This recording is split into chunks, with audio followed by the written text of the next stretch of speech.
Hereby call this meeting to order at 7:10 p.m. Please stand for the Pledge of Allegiance.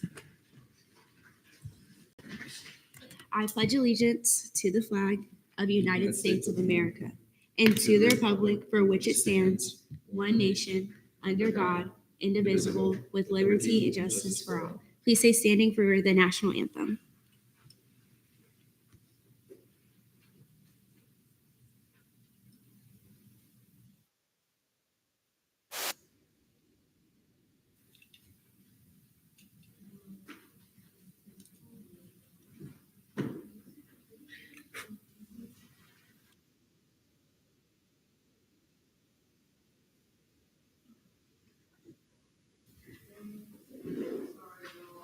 It's okay.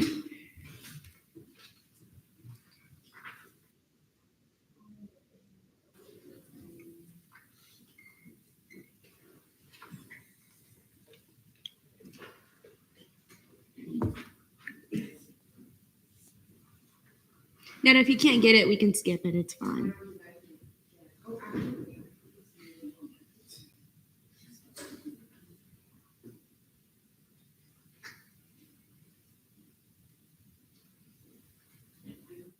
Okay, that's fine. You can sit down.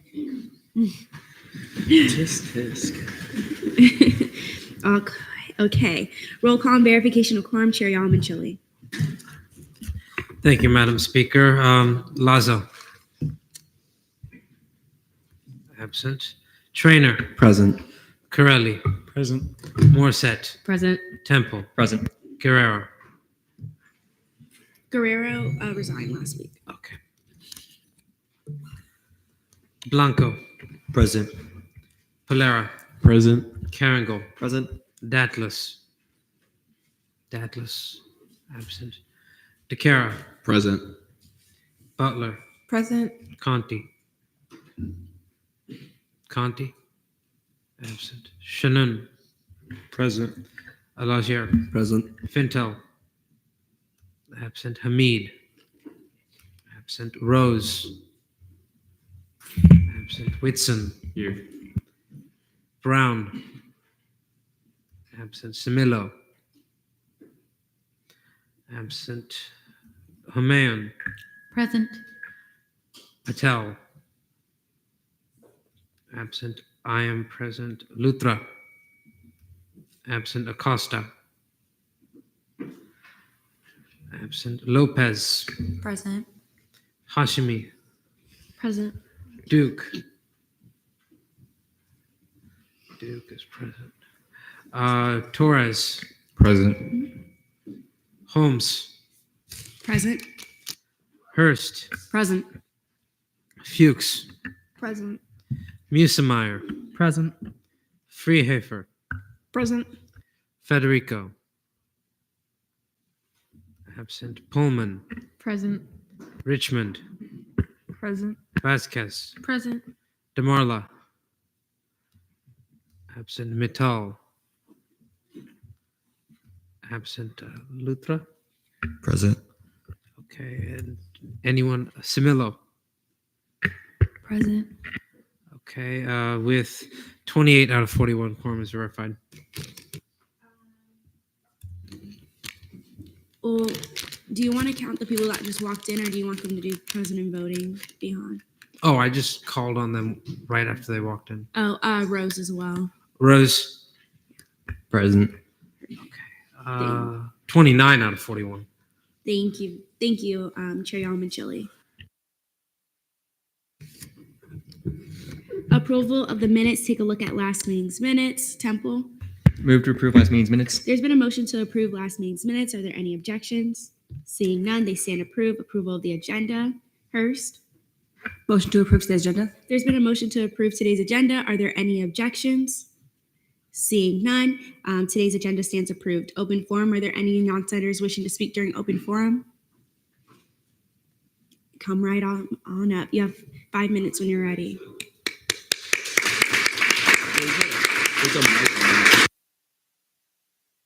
Is someone's mic on? No?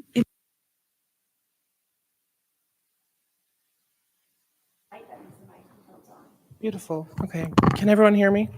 Okay, I'm also going to talk loud because I'm tall, as you can see. But my name is William Zambelli. I recognize a lot of you in this room from just multiple occasions, so it's nice to see you all again. I am coming simply just to say thank you on behalf of Rosen College and Rosen Life for SG on tour yesterday.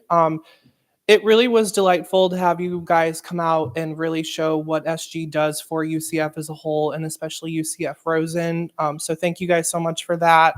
We have been wanting to get more awareness of what SG does as a whole, just because I think we have talked in the past of Rosen students sometimes don't fully understand and feel disconnected on some parts. And yesterday was a huge element of being able to stand in line and learn about what truly goes on behind the scenes and how it is affecting them and benefiting them. And a lot of them got many multitude of questions answered, and they got the amazing crew neck. So that was great. And just as a whole, I hold a lot of different positions over my time here. Like I'm vice president of the Rosen College Leadership Council and then vice president of another honor society here on main campus. And I also work at Rosen with events and catering, and getting to work with you guys on that level with being able to be an OSI in every aspect I've been in. It's been very eye-opening and very heartwarming to see how dedicated you all are. So thank you guys so much. That's what I wanted to come here to say. So thank you. Thank you for coming to speak. We really appreciate it. Thank you for all your hard work. Thank you, of course. Awesome. Take care. Thank you.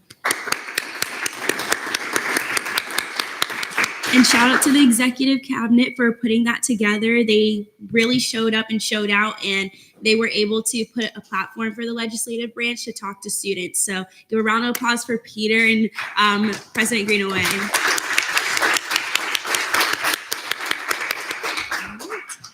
Announcements from the student body president, President Greenaway.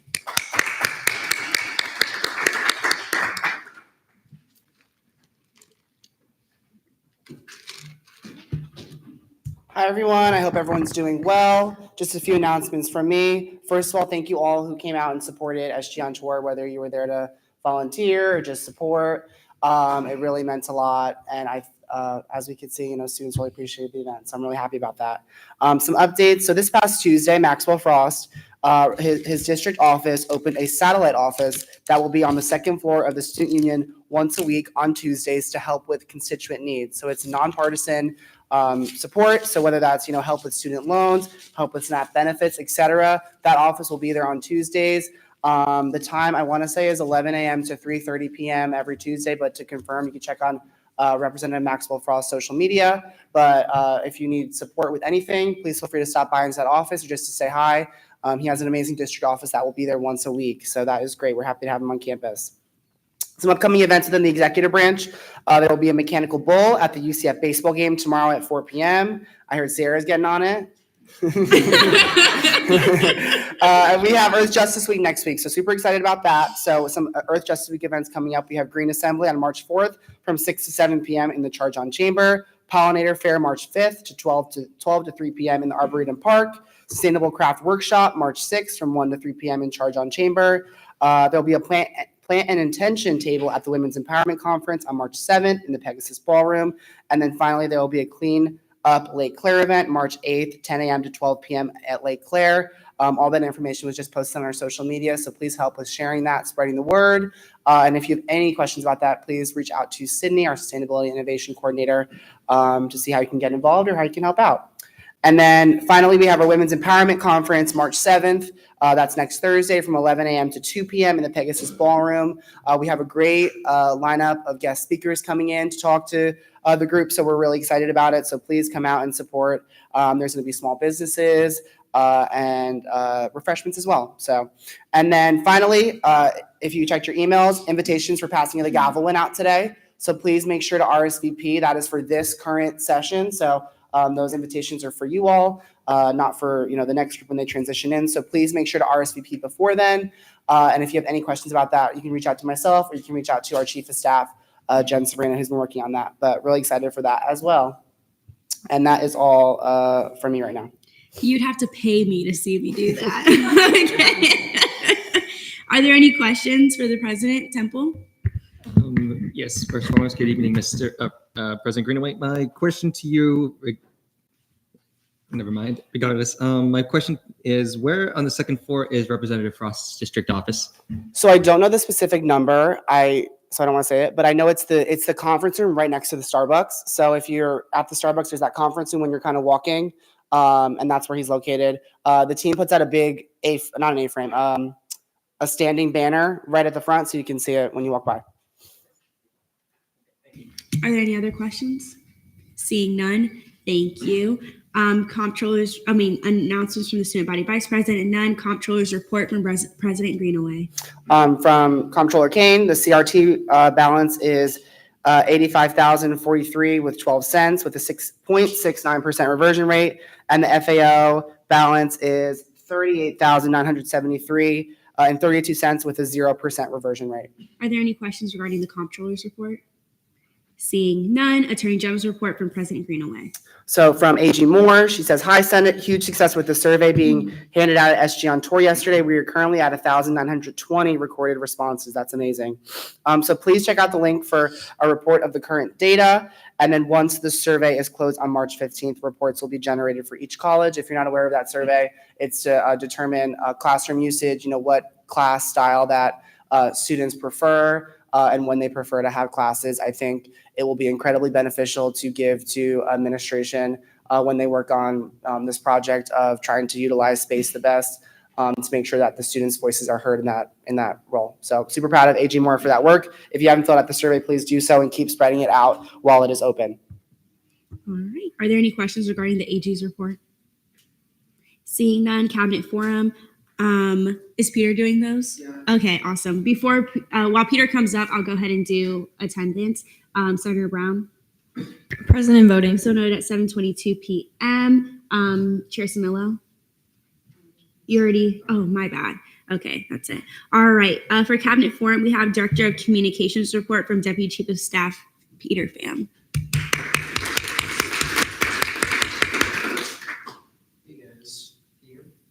Is it green? Ah, now you can hear me. Okay, so from Director Martinez, she says, "Hello, everyone. I hope you're all doing well as we get back into the thick of the semester. The socials have been very busy recently, as I'm sure you have all seen. Please remember when requesting content to do it at a minimum of 2 weeks out. I have bent over backwards a few times now, but as we enter this part of the semester, I will not be able to accommodate as much.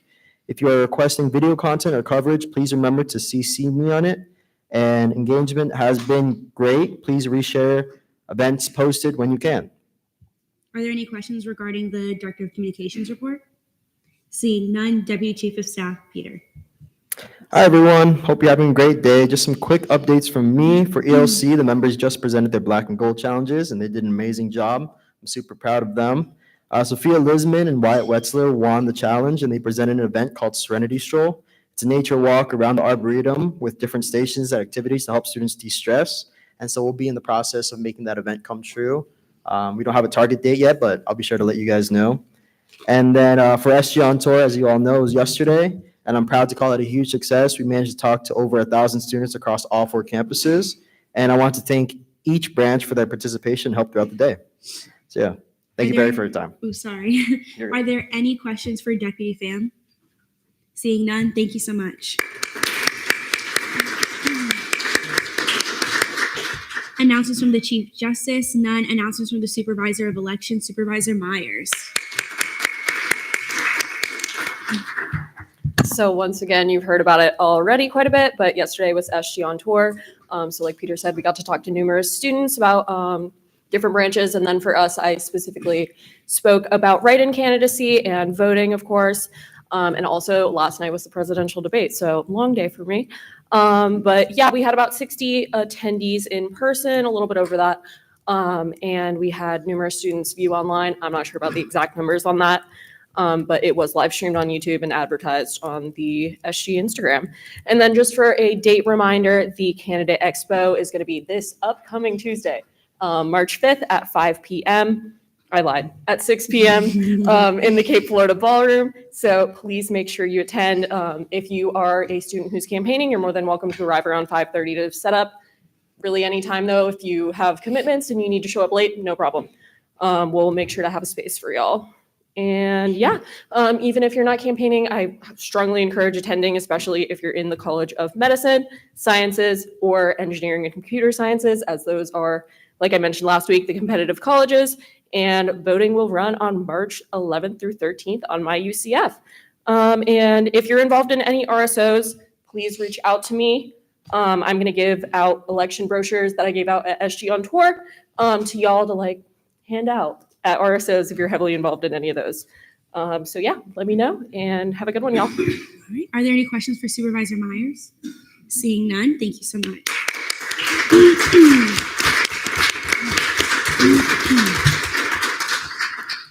All right. Announcements from the Activity and Service Fee Committee Chair, none. Announcements from the Scholarship Committee Chair, none. From myself, I'm sorry, guys. So, Eshion Tour was amazing yesterday. Give me a second. I apologize. Okay. So, I actually heard that Rosen wants a gym. So, Rosen senators, when you talk to your deans, that might be something. Okay. I heard that and I was like, good idea. So that's something you want to advocate for in the next session or when you have your dean meetings. I definitely suggest doing that. I'm seeing great dean feedback. Great job, everyone. I'm also seeing good feedback from Dr. Dosal. He's sending receipts and seeing that your resolutions have passed and he's taking it under advisement. Laurel and I will be reaching out to Dr. Dosal soon so that we can start sending out our survey that we're working on regarding advising. And lastly, transition binders. I don't know who I was talking to, but I was like, do you say your transition binder? And they're like, no. And I'm like, I know, it's okay. Those are a little bit hectic. So make sure, I know you have schoolwork and everything, but just make sure that you put it into chunks and you work on it little by little. This will be helpful for the next session because they get to start where you left off and help it evolve into something better. So make sure that you give your the people that are coming into your spot something to work off of and to help grow the legislative branch past your leadership. If you have any questions regarding the transition binders, what specifically you want to put in it, how mine looks like, because I'm halfway done, just make sure that you send those by the probably a week before the last Senate meeting, and you have to CC myself and the pro tempore, and make sure that you pin it to the top of your email so it's the first thing that your successor sees when they log in. And again, if you have any questions, please let me know. Are there any questions regarding my announcements as a whole? Seeing none, okay. Internal Legislative Branch Assistant Report, ILA Pullman. Hi guys, so SLC was canceled this week due to SG on Tour, but next week they'll be presenting their projects in which they wrote up some legislation. We'll be choosing what we like the best. So yesterday during SG on Tour, we spent the day talking about our branch and our different services. We also got really good input from each campus about issues and concerns that we don't really get to hear about as much here on main campus. So thanks to Exec for putting that together. Also, if anyone wants them to join the Nighthon soccer team, which I think will be March 9th from 12 to 4, please let me know and I can let Kirsten and JC know because they're putting it together. And then later on, they'll be doing Pi the coordinators, and Jake and Daniel don't know that they're participating yet. But it's basically going to be like the 3 buckets in the office is how I think this is how they're going to do it. 3 buckets in the office, whoever has the lowest amount, either I get pied, Jake and Daniel, or Peter, and we're the largest branch, so don't let me down, please. And that's it for me. Wait, who won last year? Wasn't it a tie between us and Exec? I remember Dylan getting pied. Oh, really? Oh my gosh, that was so funny. We were like putting in money last minute. We were doing it during the meeting too. Don't let me down, please. All right. Are there any questions for ILA Pullman? Temple, I almost said your full name. So you said soccer, correct? Yes. How many? When do we need to notify the SGO series by? They told me the deadline. When was this? The 6th. Okay, interesting. Are there any other questions for ILA Pullman? Seeing none. External Legislative Assistant Report, ELA Richmond. Hi, I hope you had a great week. Go to your dean meetings or let the LJR chair pro temp and me know, or just fill out an absence request. But you can do that in advance and not even have to do that. And then Nailani wanted me to tell y'all Black Women in Medicine is hosting a share night for skating next Friday, March 8th from 8 to 11. Go. I can't. So don't let me down. Go for me. Are there any questions for ELA Richmond? Musamar? Hi. I tried to contact those people about missing the dean's meeting. I never got any response, so I wanted to make sure that. Oh, you yeah, heard yeah. about that? No, we got it. You're Okay, good. cool. We just don't respond. At least you're honest. I don't know. Are there any other questions for ELA Richmond? Seeing none, Senate President Pro Tempore report none, Deputy Pro Tempore of Legislative Affairs report, D-Leg Morset. Hello, everyone. I also participated in SG on tour yesterday, and it was amazing because we got to hear stories from students on how our funding has directly impacted them and their professional journeys. So I really loved that. It was heartwarming. Also had a brief introduction with the Valencia Downtown Senator yesterday. They seem very excited for our collaboration with them soon. So more on that as it continues to build up. Reminder, internal legislation deadline will be Wednesday, March 13th at 5 p.m. Proclamations will be 2 weeks after that because of spring break, Wednesday, March 27th at 5 p.m. These are hard deadlines. We don't want overflow into the next session, and I'm giving you guys kind of ample time for these deadlines as well so you can write any legislation you guys still have. If you need any accommodations or anything like that, reach out to me, but these are hard deadlines. Also, try to refrain from adopting legislation because that will make sure we have a lot of legislation to see in our last meetings, and none of us really want that. So just plan ahead. Fiscal allocations will also be closing March 28th, and fiscal bills will be closing March 13th. So make sure you guys also spread that information out to RSOs or any individuals you know that are interested in funding. Are there any questions for D-Leg Morset?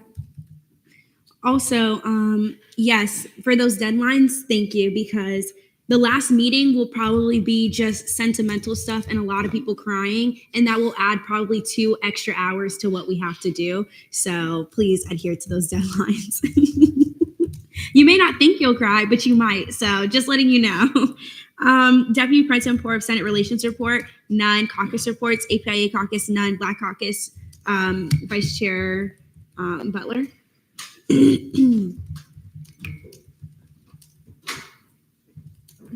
My computer. Okay. So, hi everyone. Please continue to take care of yourselves, eat at least 2 meals a day, and drink at least 8 cups of water daily. It's the last day of Black History Month, sadly, but that doesn't mean Black history will stop being written. Thank you again to everyone who helped me and the caucus out during the month, specifically Sierra, Laurel, Allison, Jonathan, and Jason. And even bigger thank you to Elise and Danny for holding down the fort in my absence. Lastly, girls rule. Happy Women's History Eve. Are there any questions for Vice Chair Butler? Seeing none. Disability caucus, none. Oh, wait. What happened? Oh, they don't have anything though. Latin Hispanic caucus, Chair DeCaro. Sorry, it's a lot. I've been meeting with MSC because we finally got our room. Our event will be March 29th, so it'll be the Friday after spring break. It will be in the Cape Florida Ballroom. All information right there. Once I get a graphic done by exec and all that stuff, I'll be posting all about it. Please attend. It's kind of like a celebration of achievement within the Latin Hispanic community. So RSOs and different clubs and organizations get to showcase the achievement and awards and all the conferences they've been able to go to. Basically kind of like, appreciating what we've been able to do. And then I have a meeting with HSI and the Ginsburg about a student advisory board for this $3 million grant that we have next week. 2 of the proclamations, actually, my bad. 1 proclamation will be remanded tonight. I posted MSC events because one of them came out. We had a meeting today. Around the World in One Nights tomorrow. It's basically all around the student union. You get informed about MSC. Voices Unleashed is downtown. Holly's at Lake Claire. Accessibility awareness is, I think, going to be in the student union atrium. And then March 26th is the MSC Town Hall.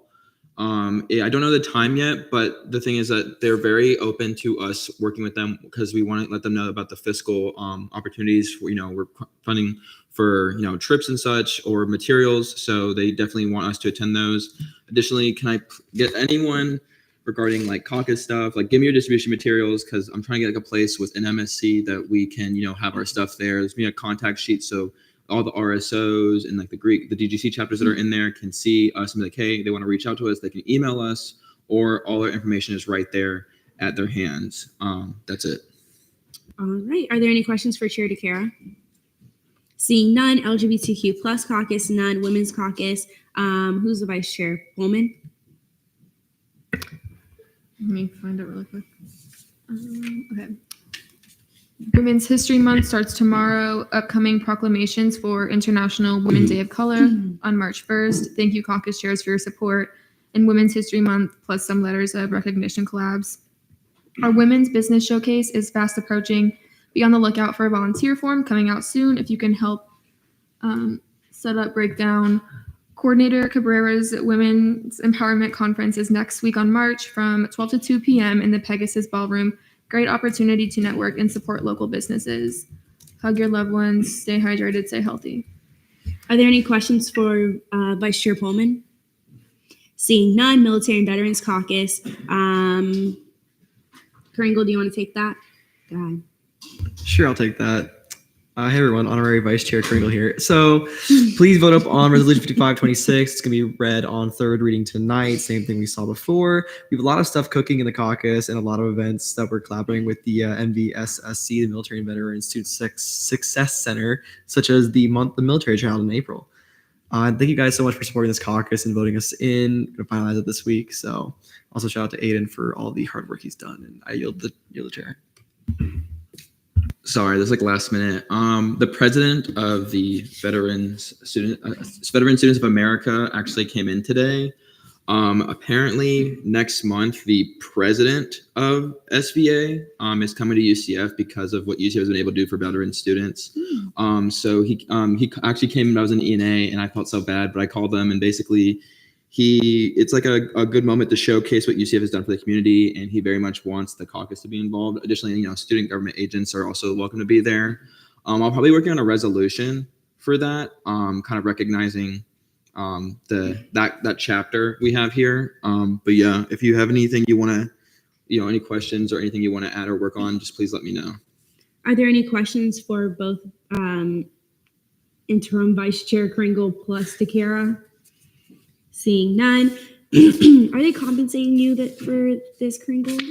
No? Okay, I'll talk to them. Unfinished business, none. Fiscal Committee caucus time, none. Fiscal Committee report, CRT Committee Chair Samillo. Hi, everybody. So in committee on February 26th, old business, we zeroed out allocations 55, 369, 399, 444, 452, 491, and 568. In new business, we approved allocations 55, 649, 650, 651, 652, 653, 654, 657, 656, 658, 659, 661, 662, 663, 65, 66, 67, 68. We denied 664. We postponed 647, 48, 55, and 60. And we approved fiscal bills 43 and 44. This morning, I sent out a ton of emails to the college deans and the different campuses about the stats that I'd mentioned in our last meeting. I had made them aware of how many students from their colleges have requested funding through SG or CRT, and I sent them some forms and some Canva flyers that I had made. I received a few responses back already, and I have scheduled one-on-one dean meetings with them to let them know how the processes work. All right. Are there any questions for CRT Chair Samillo? Seeing none, FAO Committee Chair Butler. FAO approve allocations 55, 104, 117, 120, 121, 122, 123, 124, 125, 127, 128, 129. We postpone 55, 109, and 55, 126. Are there any questions for Chair Butler? Seeing none, ORS Committee Chair Rose. In our meeting on Monday, we saw 5 VPFs and we approved one of them and postponed the rest. They're not too hard on you, Rose, over there? Doing good? Okay.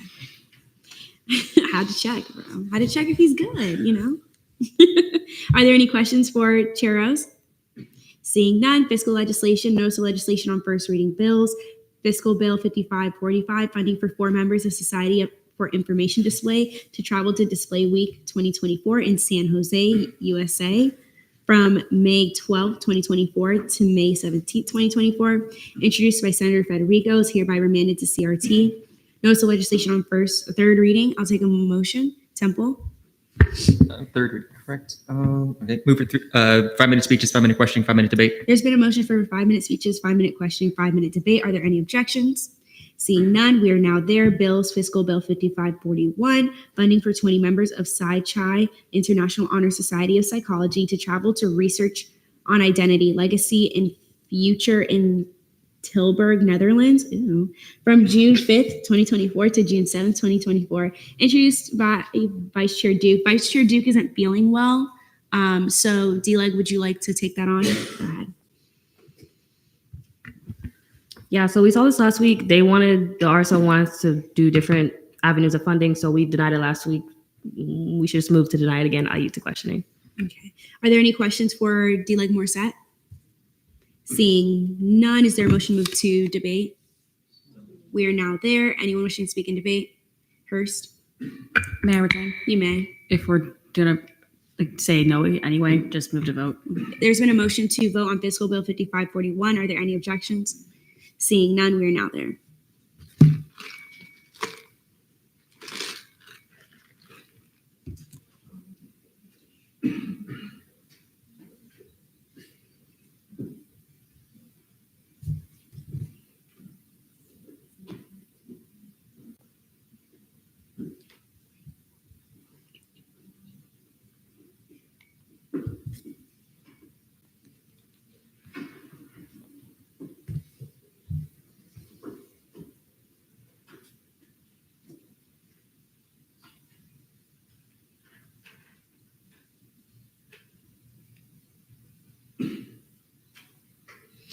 With a vote count 7 to 18 to 1, the fiscal bill has not passed. Are 7 of you listening? Like, for real?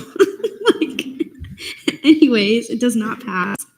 Notice of legislation on second reading. Bills will continue to go with the 555. Fiscal Bill 5543, funding for 8 members of Global Legal Empowerment Brigade to travel to Global Legal Empowerment Brigade in Athens, Greece from May 19th, 2024 to May 25th, 2024.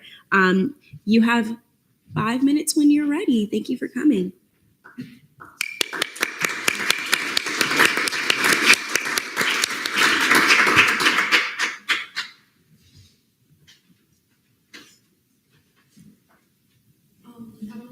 Is it green?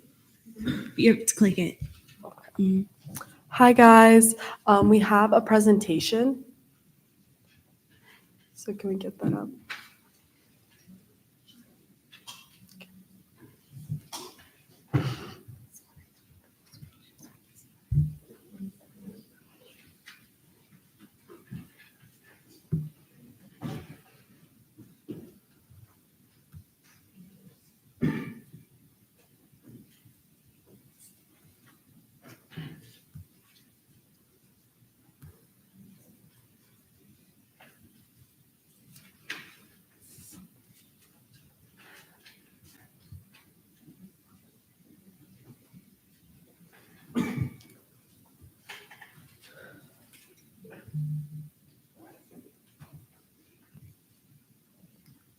Hi guys, my name is Alina Syriac. I'm here with Global Legal Empowerment Brigade and I'm the Vice President.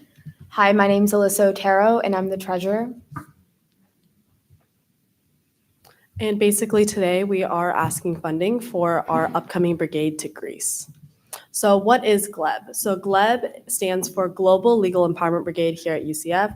We are a registered RSO, and we are an international movement of students working alongside the Greek Refugee Council and working volunteering attorneys to provide legal access to legal education and financial resources to refugees to aid in all legal matters.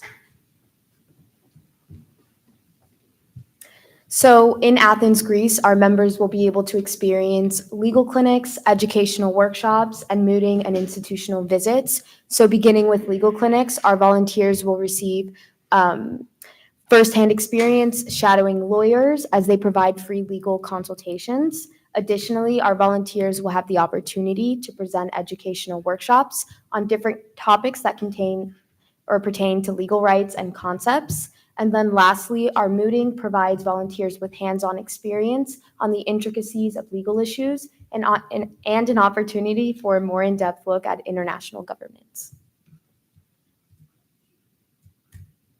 Okay, so how does this help support our UCF community? So initially, this brigade offers our UCF community shadowing opportunities that will further assist them in all future endeavors.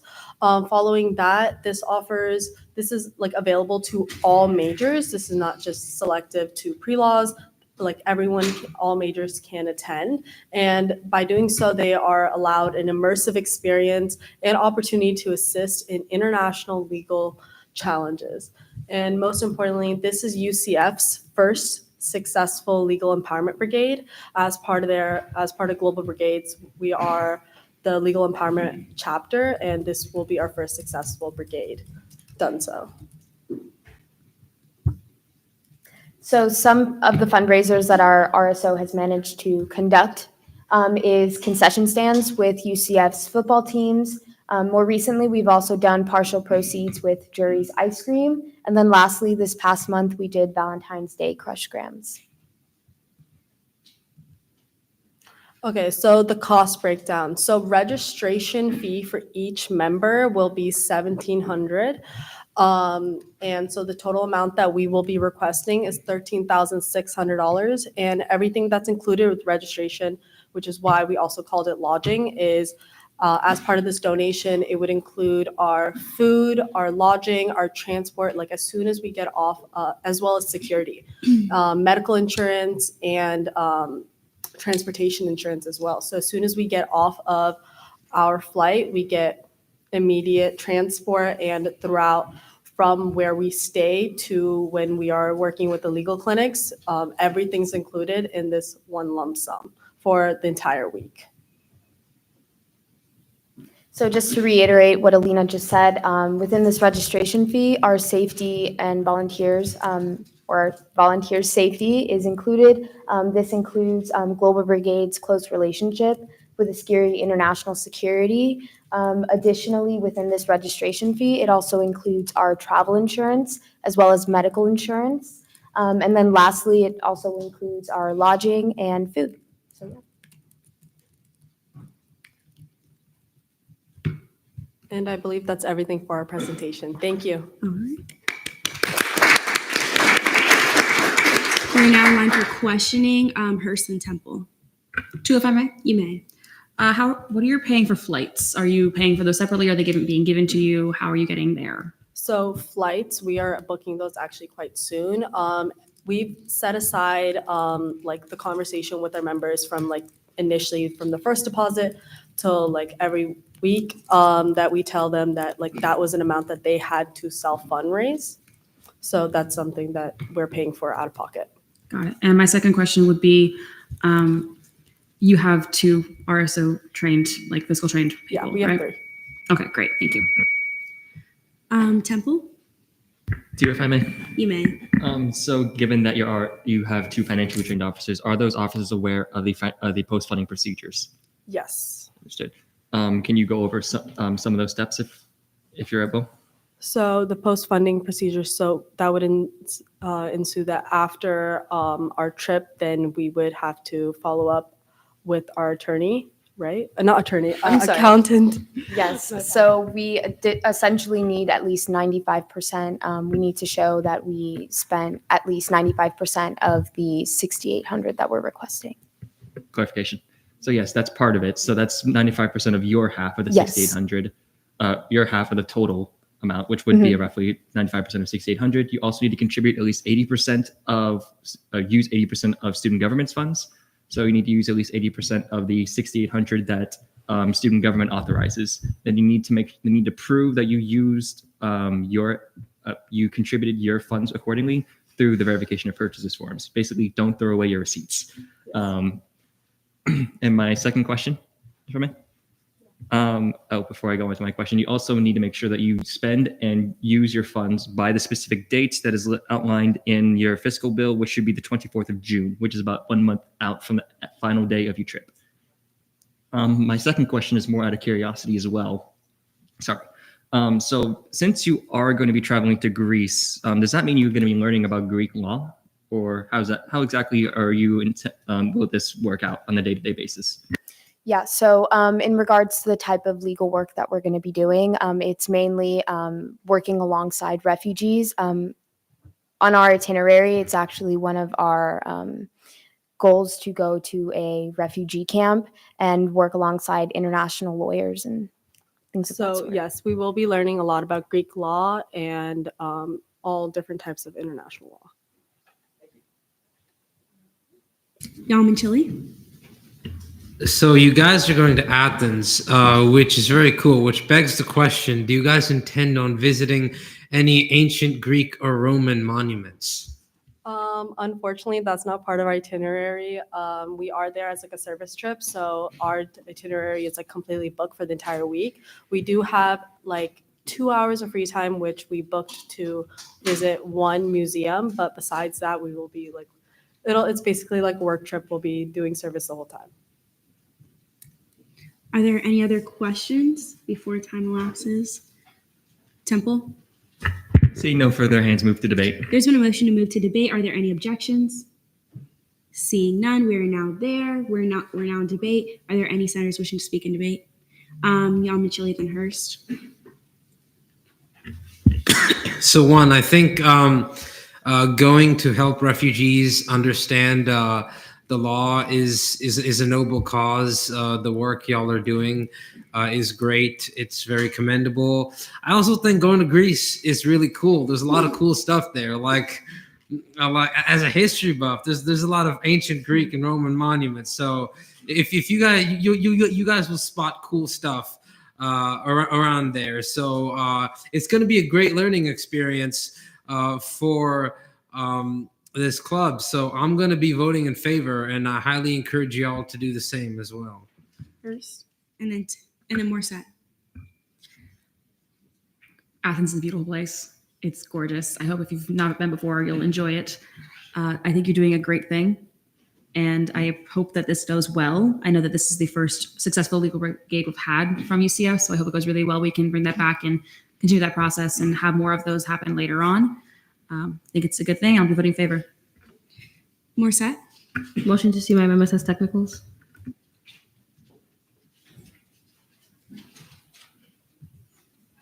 There's been a motion to see D. Morset's edits on the document as a technical. Are there any objections? Seeing none, I'll see it. Temple? Yeah. So I'll be in concurrence with the prior two speakers. This is an amazing opportunity for you both, for your RSO to go to a land that is absolutely brimming with culture and history as Greece. I personally prefer Italy and Rome, but that's besides the point. But looking into Greek law, it's really fascinating, and I cannot wait to see what information you can pull from them. And especially since you're working with refugees as well, that is a truly noble cause for you all to work on. And I really cannot wait to see what you get out of it. And I really wish we see more of these sorts of trips as well, because this is just honestly fascinating. But seriously, Rome is better. Is there a motion? Did you retain or no? Not Temple, Hurst. Motion to vote. There's been a motion to vote on Fiscal Bill 5543. Are there any objections? Seeing none, we are now there.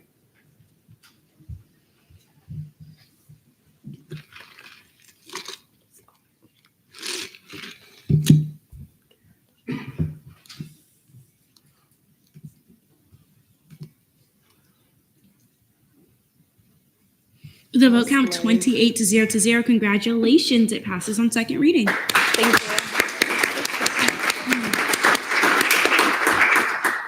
Next up, we have Fiscal Bill 5544, funding for 9 members of RSO CLADS to travel to ASME Turbo Expo 2024 in Excel, London, UK, from June 24, 2024 to June 28, 2024. The RSO has 5 minutes when they're ready. Thank you.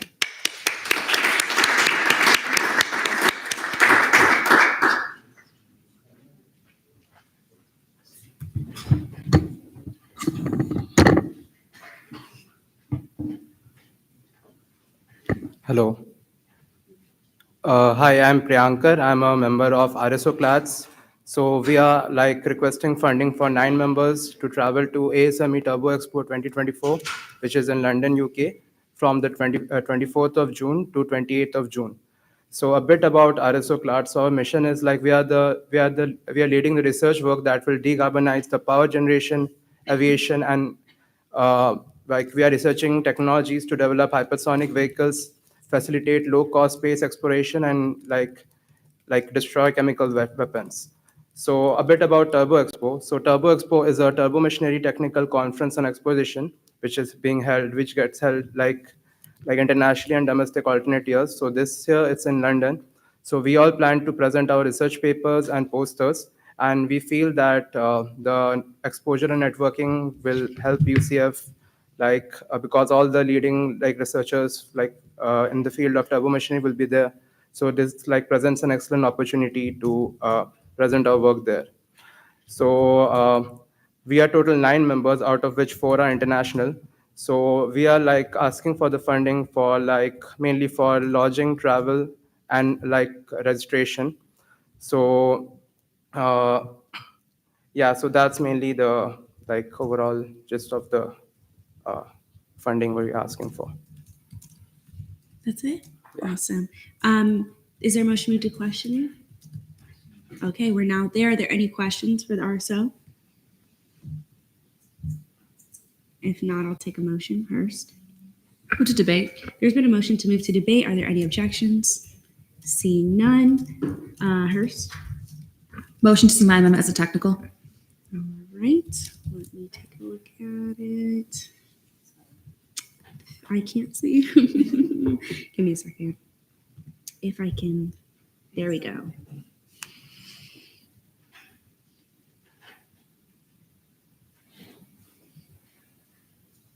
It's just the spelling? Yeah.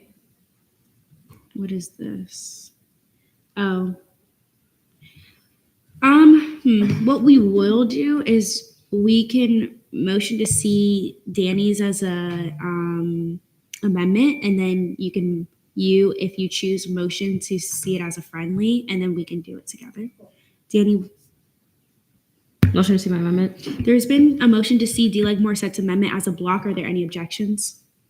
Seeing none, we are now there. Is there a motion for 1 minute speeches, 1 minute questioning, 1 minute debate? All right, D. you have 1 minute. Yeah, so I just added the committee action from Monday, and I also, the long sentence is that when I previously made the bill, I didn't have a mission statement, and then it was then added during committee. So that's what that long sentence is for. That's all. I get to questioning. All right. Are there any questions for D. Morset? If not, I'll make a motion myself. Is there a motion to move to debate? Is there a motion? Hurst? Move to see amendment as a friendly. There's been a motion to see Vice Chair Hurst's amendment as a friendly to the amendment. Are there any objections? Seeing none, it's now seen as a friendly. We're still in debate on the amendment, the block of amendments. Temple? May I retain? You may. Move to vote on the amendments. There's been a motion to vote on D. Morsett's amendment, block of amendments. Are there any objections? Seeing none, we are now there.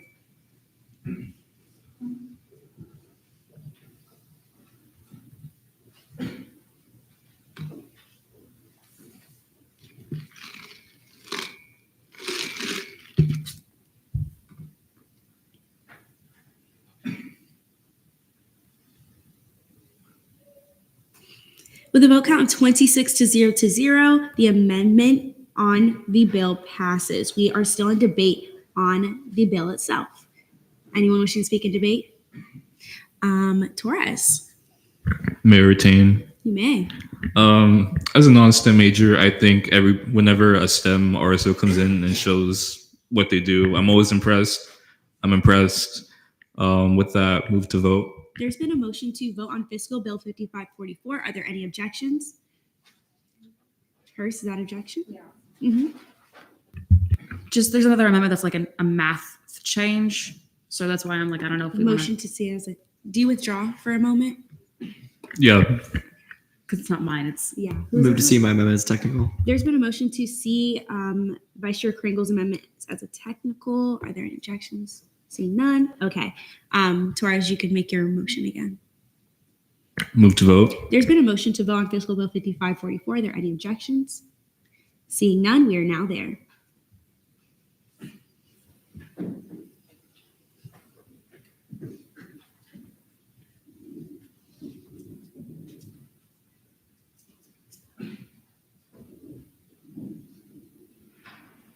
With a vote count 28 to 0, the fiscal bill passes. Congratulations on second reading. Thank you, everyone. All right. Resolutions none, special acts none, internal committee caucus time none. You all have met. Good job. Internal committee reports, ENA committee chair DeCara.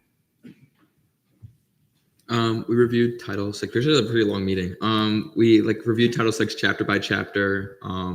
We looked over stuff that was just formatting, so we let AG Moore know. Other stuff was, consistencies. One of the things that was brought up was actually brought up by the presidential tickets, and we reviewed that. A lot of stuff was just consistencies things and stuff that actually the EC doesn't even do anymore, or stuff that they can't do. So we're just checking it out, striking it through, so it's out of there. But that's it. All right. Are there any questions for Chair DeCara? Seeing none, GAP Committee Chair Temple. Good evening, Senate.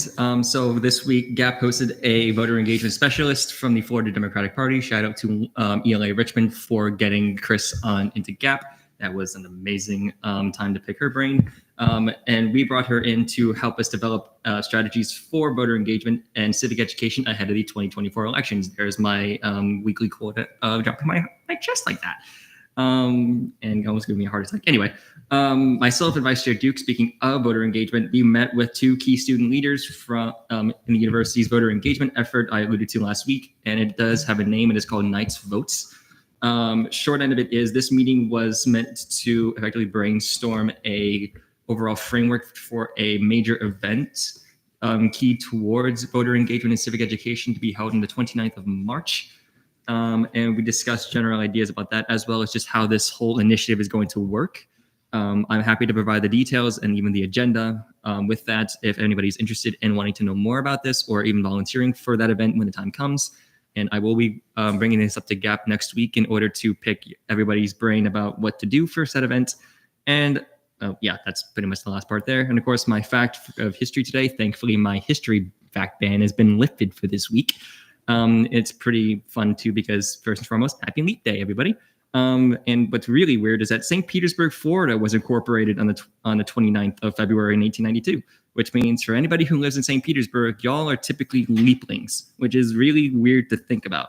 And then of course, might as well keep going with it. Today's Liverpool fact of the day is that, yes, I know I have another fact. So Liverpudlians are also known as Scousers because since Liverpool is a port city, they have a bunch of sailors and they ate a soup called scouse. As a result, the sailors who ate the soup called scouse became Scousers, and their accent became historically renowned as such. Up the scouse. I was talking to someone and I was like, Ethan never breaks character because I had a former senator. I had a former senator at an event. You're doing some community involvement, and you're like watching this soccer game during it. I'm like, Ethan. Like, I thought it was so funny. You're so freaking funny and amazing, Ethan. That was amazing. Are there any questions for Chair Temple? I will go ELA Richmond, then Chair Yamanshelly. First, shout out Chris. Second, can you touch on a dunk tank? We could probably talk about that in committee on Monday. So obviously we love Liverpool, but this soup, scouse, what ingredients did it have? I'll tell you after tonight's session because it's too detailed to go about it in an actual meeting on the floor. Oh gosh, are there any other questions? Temple? Just for clarification, yes, I did watch a football game during that community meeting that was held yesterday. It was Liverpool. We played a bunch of kids on the pitch. We ended up winning 3-0. Let's go. I think there's because no one else's mic is on, but there's still feedback. Is it that?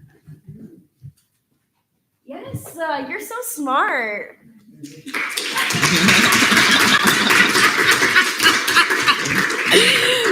Maybe I should have added that. Maybe if PLC recommendations were still open, I could add that too. Thank you so much. LJR Committee Chair Yamanshelli. Thank you, Madam Speaker, and hello, everyone. Today, LJR met today to see 7 absence requests. We approved 5. We postponed 2. We saw 3 bills, that being Internal Bill 5515, 5516, and 5517. We passed favorably 5515 and 5516. We unfavorably passed 5517. We also had meaningful discussions on scrutiny of absence submissions and the value of integrity. I don't have any history facts for you today, so I thought I might actually give you guys something useful, unlike those history facts that no one cares about. So tomorrow, the Indian Student Association with Samosa at UCF is hosting a networking event at the UCF College of Medicine in Lake Nona from 2 o'clock to 4:30 p.m. for anybody interested in mentorship in medical and health professions. And there will be Indian snacks such as samosa and chai. I also wanted to highlight another cultural event. Pakistani Student Association is hosting an event called Makh Mehndi on the March 3rd, which is Sunday, that involves a lot of music, dancing, and Mehndi. It's a cool event. So those are actually useful things, and you might find them interesting. History is boring, guys. Ethan, do you have a professional response? I've been betrayed.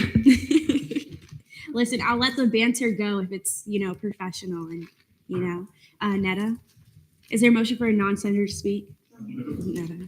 If you are interested in going to Makh Mehndi and watch a Mehndi done, that's like the henna that I do. So if you're interested, I can do it for you. Let me know. Oh, henna plug.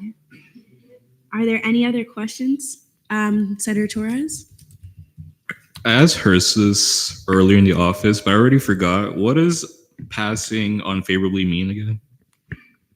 So what that means is that the committee has seen a bill, but that the majority of its members voted against it. So what that means is the bill is not failed because it still goes to Senate. It just means that the LJR committee itself on first reading considers it unfavorable. Did that answer your question? Yes, thank you to you, both of you. No problem. Amazing.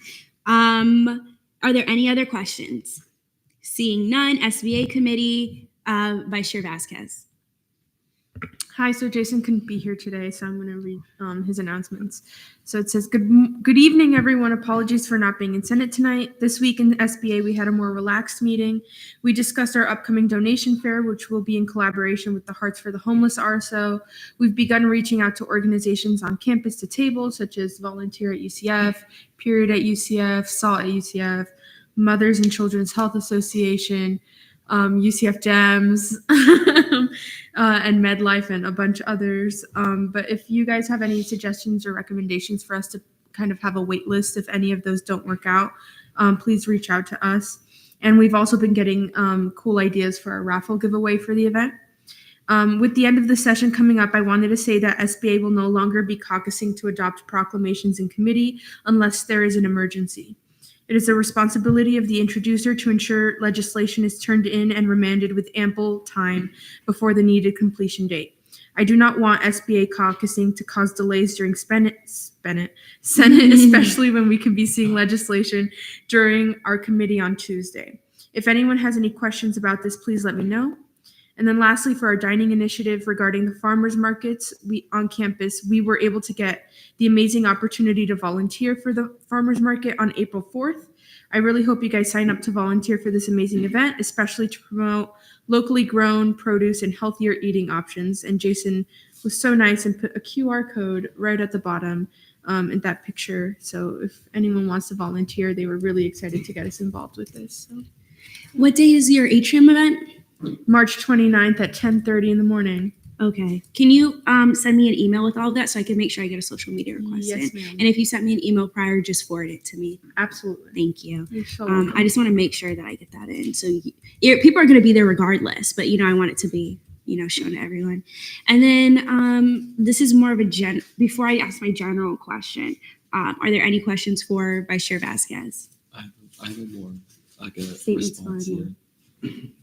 I just want to let you know that the part about caucusing during Senate, that's avoided after what I did for y'all tonight.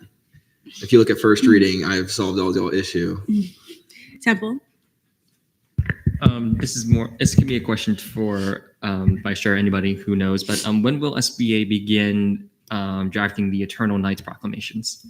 Oh, so Jason said he's talking to Brody about it, and they're getting the names and the list working out. We've already introduced the idea in the committee, so we're gonna start once we have the names. We're gonna start delegating all of those to get on it. Thank you. And I guess my question would be okay, I'll let hers go first. I understand that the Eternal Proclamation is like a SBA thing. Would you be open to someone that is not in SBA also assisting with this?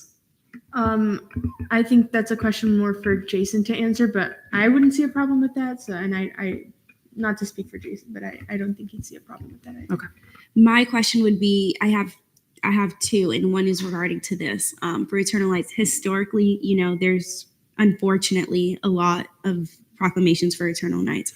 And so with that, I would recommend that you all look for a day where there's not many. We probably only have fiscal stuff. And we get it we get it done as soon as possible because, the signing and stuff, sometimes there's delay in signing. And also making sure because we unfortunately have a lot of proclamations every year, that we get it on a day where we don't have a bunch of other resolutions or proclamations. So we can solely focus on, commemorating those individuals. And because it becomes a very sentimental time in this chamber and it can be rough for a lot of us. I know I have seen people that I went to high school with on those proclamations. So I just want to keep that in mind for you and Jason for when the time comes that you write them. So my question is now, sorry, that just made me a little emotional because I just thought about that. But this is so random, but do you guys prefer, I forgot to ask this in my announcements, prefer a banquet on a Friday or Saturday? Because I like my weekends to myself. I was going to be selfish and be like Friday, but you like Fridays? Laurel, figure it out, okay? Richmond? Okay, so I work both days. So there's no winning. Got it. Yeah. But it would be easier for me to get Friday. Huh? Okay. Vihan? So, shout out Senate. It would be nice to have it on Fridays because I do like having my Saturdays and Sunday as free as possible, considering I don't get many of those. Oh, yeah, I get it. Temple? I'm in concurrence with Fridays as well. Okay. Weekends are Premier League weekends. The reason why I'm asking this now is I'm about to send the email because I'm about to solidify everything. Y'all should probably be getting the invitations, Laurel. They should probably be getting it next week. Yeah, we're gonna do April 5th at 6:30. Yeah, Laurel. Light work. You'll get it today. Okay. Gotta get. Oh my god. You actually will not be getting yet. it today. Not yet, You will because not. I still have to look at the pricing because I'm looking at a buffet. And then I'm also looking at just y'all getting your plates, your salad, then you get your, so I'm looking at that. But I'm sorry, this is so out of, realm, but it's 8. So Very I'm allowed. SBA related for sure. I'm trying to think. Yeah. So if you have dietary restrictions, you need to let me know as soon as possible. Laurel will put the food options on the invitations so that we can confirm everything. Yeah, Laurel will do that. Who's laughing? Oh, what's funny? You said that and Laurel goes, right. I put that on there. Okay. Laurel, it's probably going to be the Galaxy buffet, and then they can put if they're vegetarian or vegan or pescatarian or whatever Aryan is there. Laurel? Actually, I'll just text you. Okay. Hers? What's with the pescatarian? I don't know, You used a like- very different tone for that one. No, because I was like, I'm trying to think. I'm like, there's so many, you know. Dairy free, that other is things so like that. derogatory. Discriminatory? Question mark? Yeah. There's so many options you can choose from. Yeah, there are. So I guess we could go into more discussion for Senate Forum because that's the more appropriate place. But and I'm talking about this to myself. I'm saying this about myself right now. But yeah, I just want to put that out there because I'm about to send the email right now. Because if I don't send the email now, you will never have a banquet. So, and that's because I have to do things in the moment to get them done. That's just how I am. So moving on, are there any more questions regarding SBA? That was so not SBA coded either. Okay. Confirmations, none. We probably will never have those again. It's like the 32nd meeting. Oh my gosh, amazing. Internal legislation, no. So legislation on first reading. Bills, DLEG, that's good. That's for this meeting. Okay, great. Internal Bill 5518, updates to Title III by ELA Richmond is hereby remanded to, would that be LJR? Ooh, I'm smart. Resolutions, Resolution 5527, resolution advocating the University of Central Florida to stand in support of the Central Florida Pledge for Inclusivity and Safety by Chair Patel is hereby remanded to SBA. That should be cool. Proclamation 5515, proclamation recognizing March 1st as whoever does that proclamation, make sure you put as in there. March 1st as International Women of Color Day, introduced by Chair Lazo, is hereby remanded to SBA. Proclamation 5516, proclamation declaring the month of March as Women's History Month, introduced by Chair Lazo, is hereby remanded to SBA. Proclamation 5517, proclamation recognizing March 2nd of 2024 as Emancipation Day of Puerto Rico, introduced by Chair DeCara, is hereby remanded to SBA. Proclamation 5518, proclamations recognizing March 3rd of 2024 as Navy Reserve's birthday, introduced by Chair DeCara, is hereby remanded to SBA. Proclamation 5519, proclamation recognizing March 29th of 2024 as Vietnam Veterans Day, introduced by Chair DeCara, is hereby remanded to SBA. Proclamation 5520, proclamation recognizing the month of April as Month of the Military Child, introduced by Chair DeCara, is hereby remanded to SBA. Proclamation 5521, proclamation recognizing I got lost. The 5th of April as 2024 Gold Star Spouses Day, introduced by Chair DeCara, is hereby remanded to SBA. I hate you, Aiden. Proclamation 5522, proclamation recognizing April 4th of 2024 as Air Force Reserve Birthday, introduced by Chair DeCara, is hereby remanded to SBA. Proclamation 5523, proclamation recognizing April 23rd of 2024 as Army Reserve's Birthday, introduced by Chair DeCara, is hereby remanded to SBA. Proclamation 5524, proclamation celebrating March 25th through April 25th as APIA Heritage Month, introduced by Chair Patel, is hereby remanded to SBA. Proclamation 5525, proclamation recognizing March 25th of 2024 as Medal of Honor Day, introduced by Chair DeCara, is hereby remanded to SBA. Ooh, if you could get someone in here that's received that would be so cool. That'd be so cool. I'd be honored to hear from them. Proclamation 5526, proclamation recognizing March 13th, 2024 as K-9 Veterans Day. Can you get a dog in here too? Introduced by Chair DeCara, is hereby remanded to SBA. I mean that though. You can get a dog in here. Girl, let me do my job. Okay. As you know, I love dogs, pet the pups times 2. Notice of legislation on third reading. Resolutions 5526, updates to Senate Rule 2 and 4, introduced by Chair DeCara. Is there a motion first? Motion for 555. There's a motion for 5-minute speeches, 5-minute questioning, 5-minute debate. Are there any objections? Seeing none, trainer, I'll get you next time. We're now there. Just go off. Yeah. Okay. Like as last week, this basically solidifies that we recognize military veterans as a standing caucus instead of an ad hoc.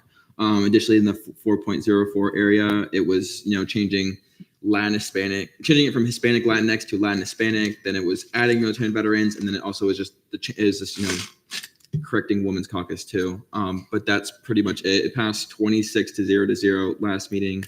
I don't see why we can't do it again. I yield the rest of my time to questions. Bless you. There's been a motion. There's questions. Sorry. Morissette and then Hurst. Just curious, why did the Women's Caucus have an X for their E beforehand? I think it's like the same way that there's like Hispanic Latinx. It was like the inclusion thing, but like if you go and ask anyone in the Latin Hispanic community, they don't actually agree with the X part. It just doesn't really add up. So they just change it back to like, this is something I talked to Brody when I first became chair. But then the other thing was just mentioned during, I think it was LJR. Someone mentioned it. I can't remember who it was exactly, but they mentioned it and it was corrected. Are there any other questions, Hurst? Just a curiosity, weren't those changed last session and we're just changing them back? Okay, cool. Yeah.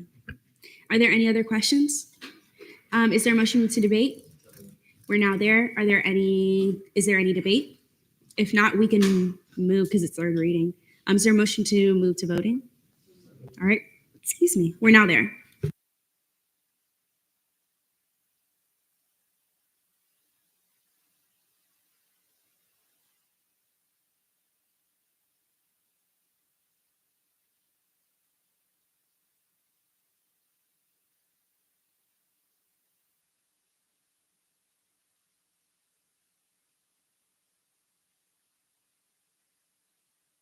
With a vote count of 27 to 0, it passes on third reading.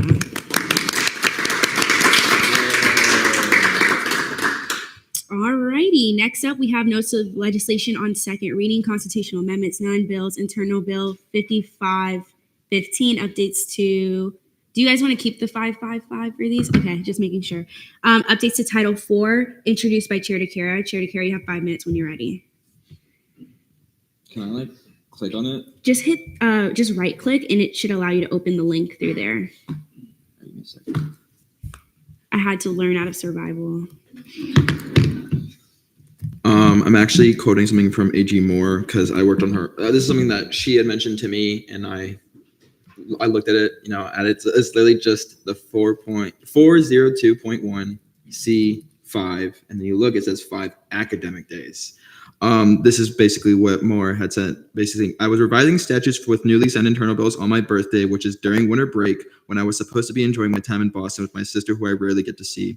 I realized while doing this that though I love my job and the standard to which it's held, I believe the Attorney General should have the same academic statutory deadlines as any student here.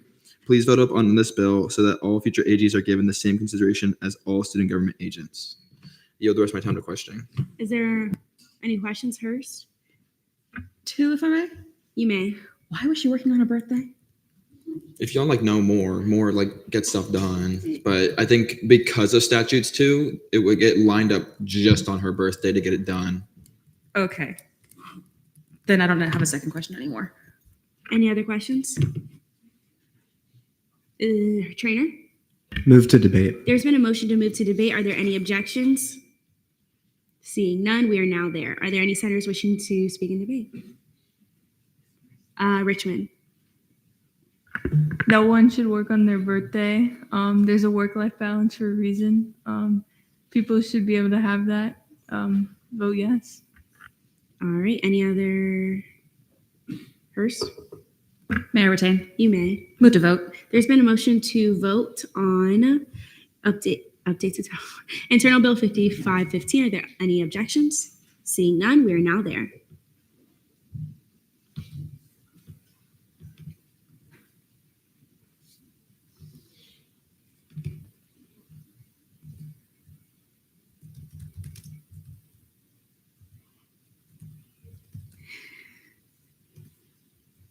With a vote count 27 to 0, Internal Bill 5515 passes on second reading.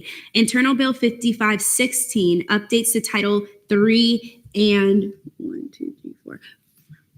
14. Sorry. Introduced by Chair DeCara. You have 5 minutes when you're ready. Give me a second. 13? Yeah, wait a second. 1, 2, 3. Oh, so the title of the document is 14, but the actual document is 13. So it just needs to be corrected on this. Why does it say it? Plead the fifth. It's okay. It's just the title of the document. The actual document's correct. You can go ahead. Yeah, so this actually came from when we were sending an email to Speaker Holmes. I was like, yeah, it says speaker, but then the term is Senate President. And then I went through all of our statutes, and in Title 3, it said Senate President 84 times, but Speaker once. And as you see, I went through, and out of all of our titles, the Senate President is referred to as the Senate President. But when it comes to referring to their office, they say Office of the Speaker. I just was like, why don't we just make it consistent with the title they're given? So that's why it says Office of the Senate President again, and then it says, it's like appointed by the Senate President, and then again, it says the Senate President. Like it's just changing it from Speaker to Senate President as it is like throughout all of our other titles.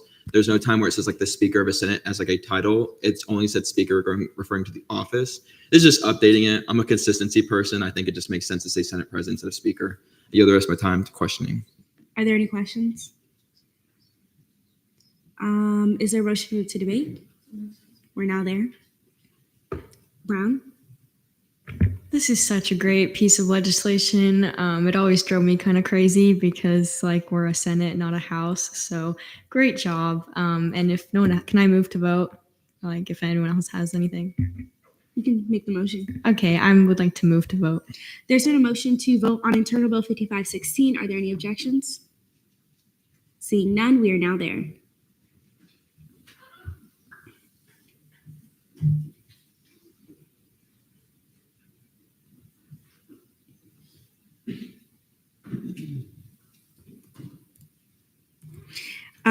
With a count of 28 to 0, Internal Bill 5516 passes on second reading.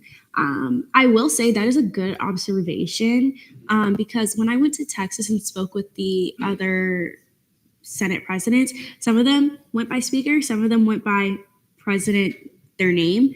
So yeah, and the fact that there's only a Speaker of the House, big brain, okay. But I didn't even think about that. So that was a really good point.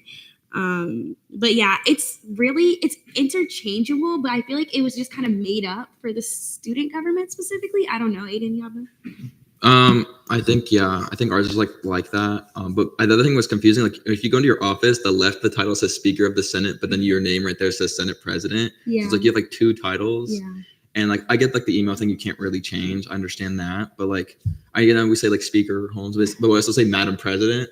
It's like I don't care. Madam Speaker, Madam like that. I've heard that. I'm like, it's always thrown around, but it's like it just makes more sense. We also like one thing, and in other statutes it says one thing, so that's why I did it. I had to speak after because, of course, I can't really have an opinion on anything. But I'm being silenced. By myself, right. Internal Bill 5517 updates to Title III, Duties and Powers of a Deputy Pro Tempore, introduced by Chair Samillo. Chair Samillo, you have 5 minutes when you're ready. Right. So during LJR, this was voted unfavorably, meaning that they denied it. So I just kind of wanted to clear up some of the debate that was in LJR just because I couldn't go because I was in my D meeting.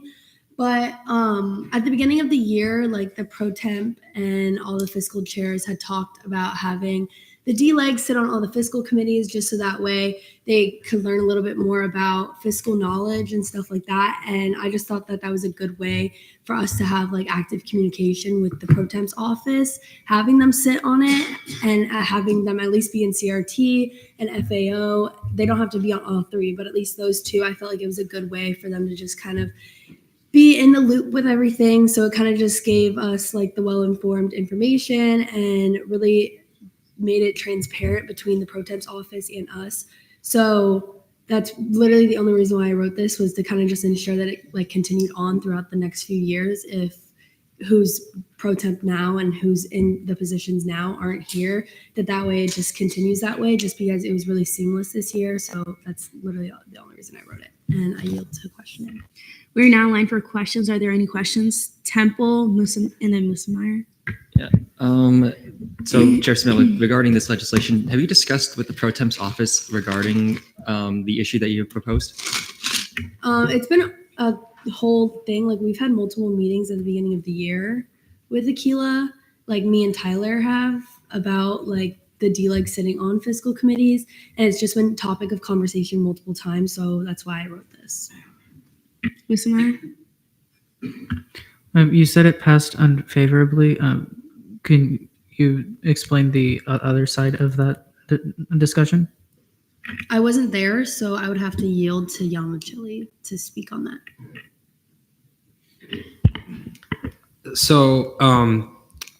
If I were to summarize everything, LJR voted on this unfavorably because we felt there wasn't enough discussion with the pro temp's office or the DLEG, and we felt that this would reduce the flexibility of the pro temp's office and that it was essentially an over legislation and was essentially redundant. Another point that was raised was that this is an issue that can be solved simply with effective communication through something as simple as a group chat. And so the need for a legislation for this was not really seen as necessary. First, Two, if I may. you may. Speaking to the fact that of communication, does fiscal leadership not have a leadership chat that is just fiscal as well as the DLEG? We do. Okay, that exists. Yes. Okay. Second thing would be with the thing that you're trying to add to this, Samilo. So without the amendment that Hamid has put in, must sit on at least two of the fiscal committees. Would that mean that they'd be sitting on it and no longer be able to represent it because they'd be sitting as a member? No, the suggestion is correct. It would be them sitting as the pro temp's office, not them So sitting they'd as a be member. so like for the committee roster, it'd be on like the pro temp representative line instead of having their name there, which isn't that already in like the way that's like formatted?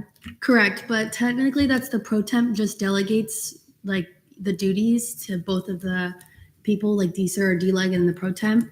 So this year we talked about having the DLEG be put onto fiscal committees so that way there was more active communication, and that's just me putting it into legislation so that way it continues that way because we found it most seamless that way.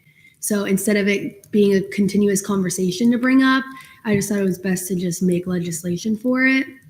And then that way it's like a continuous thing that keeps going on instead of people having to figure it out the hard way and then have that conversation later.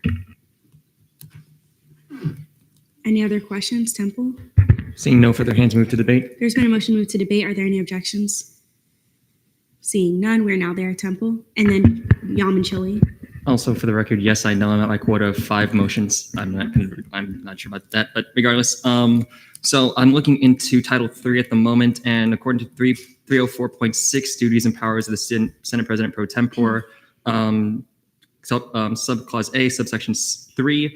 The Senate President pro tempore shall be a member of all Senate special, standing, and ad hoc committee meetings, and they're able to delegate those duties as need be to their deputies pro tempore pursuant to 304.6A6.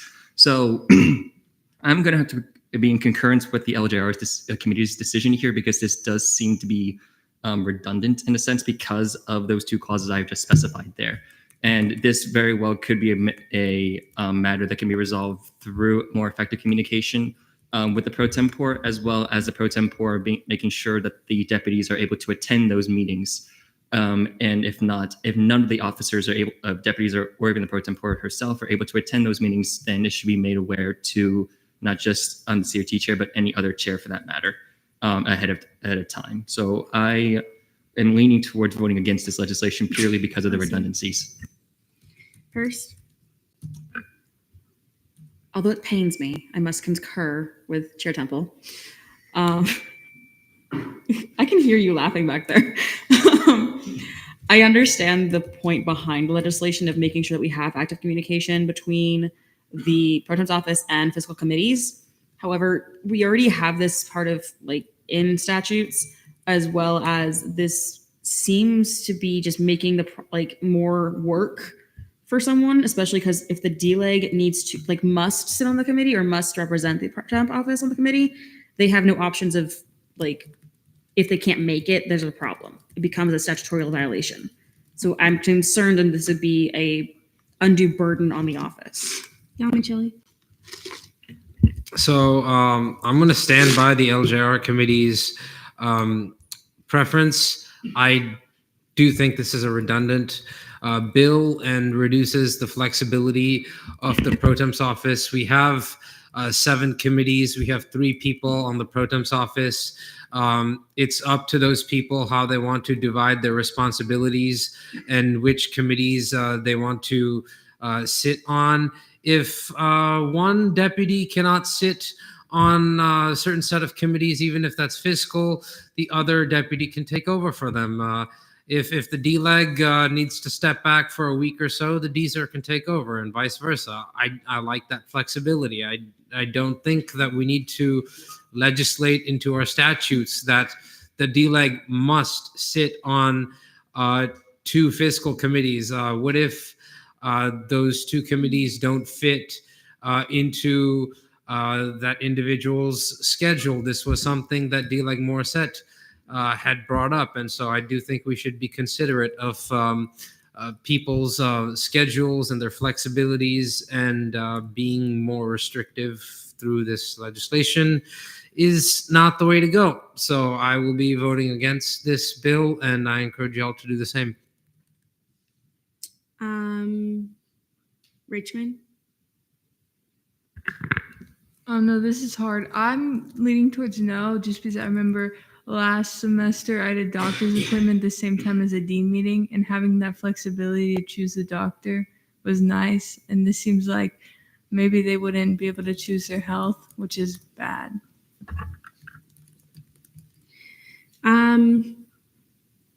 Morissette? Kind of wanted to piggyback off of what Chair Alamanchelli said. I remember, I don't believe it was the fall of the spring semester, no one in the pro temp's office could attend the ORS and CRT times. So those 2 committees had to switch around their times, which I kind of just feel like it was unfair for them to switch around for like one individual, and they had to change around like 8 different other student schedules. So that's kind of the biggest thing, because like I was living through the situation that qualmed me about this legislation. Also, another thing about the conversations towards the beginning of this year, I came into this position with not too much fiscal knowledge, so I took it upon myself to sit on all 3 fiscal committees. I immersed myself in ANSF and the finance office committee as well, to make sure I was fiscally sound so I could serve the student body.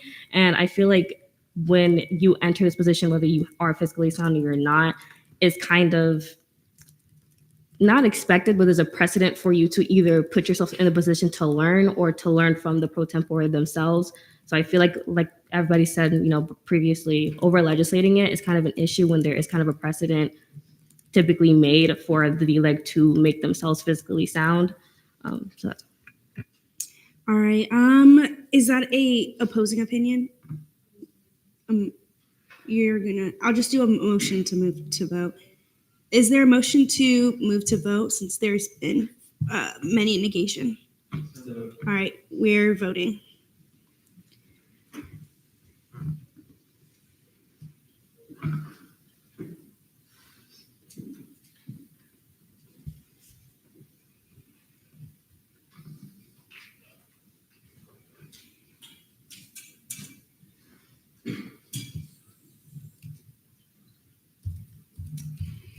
With a vote count of 5 to 21 to 2, the internal bill is rejected. Give me a moment, because I accidentally clicked out of Teams. Okay. We are now in Senate Forum at 8:40. What? So you're saying I can actually do my homework today? Oh my gosh. All right. I might be a villain. Yeah, you're gonna hate me after this. But let me see. Senate Forum, Temple. Go ahead. Good evening. And no, just a clarification, I'm not going to be doing an accent when I make this. I'm tempted to, but I'm not. So this weekend, Saturday specifically, there is going to be a St. Patrick's Day parade in Winter Park.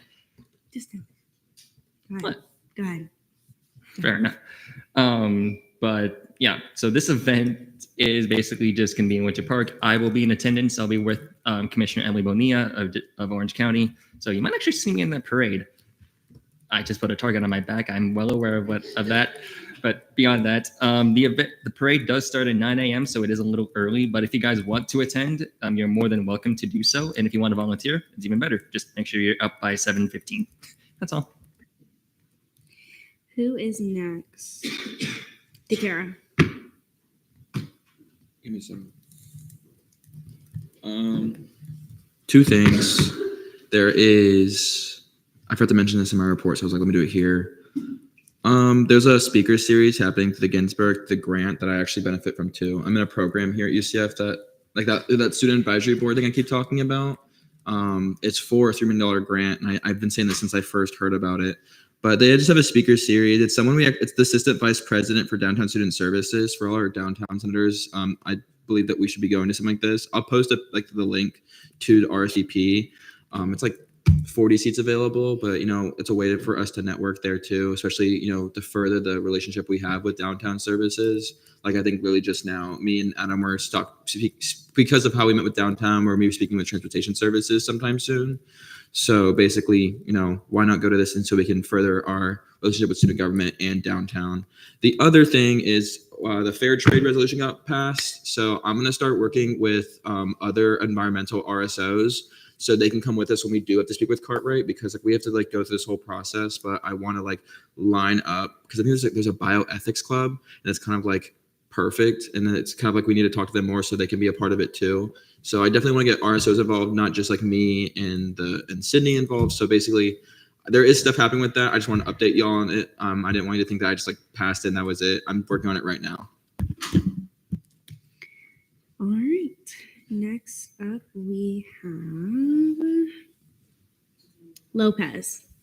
Hi, everyone. I just wanted to say once again, thank you for coming to Rosen. We all had super fun. I hope you guys like my snow cones. I worked really hard on them. Anyways, speaking of Rosen, we have our Pineapple Palooza coming up on Tuesday from 2 to 5. It's the 20th anniversary of Rosen. It's going to be our biggest event of the year. And I would really, really love if y'all can come, learn more about Rosen, fortify those relationships, go have fun. So thanks.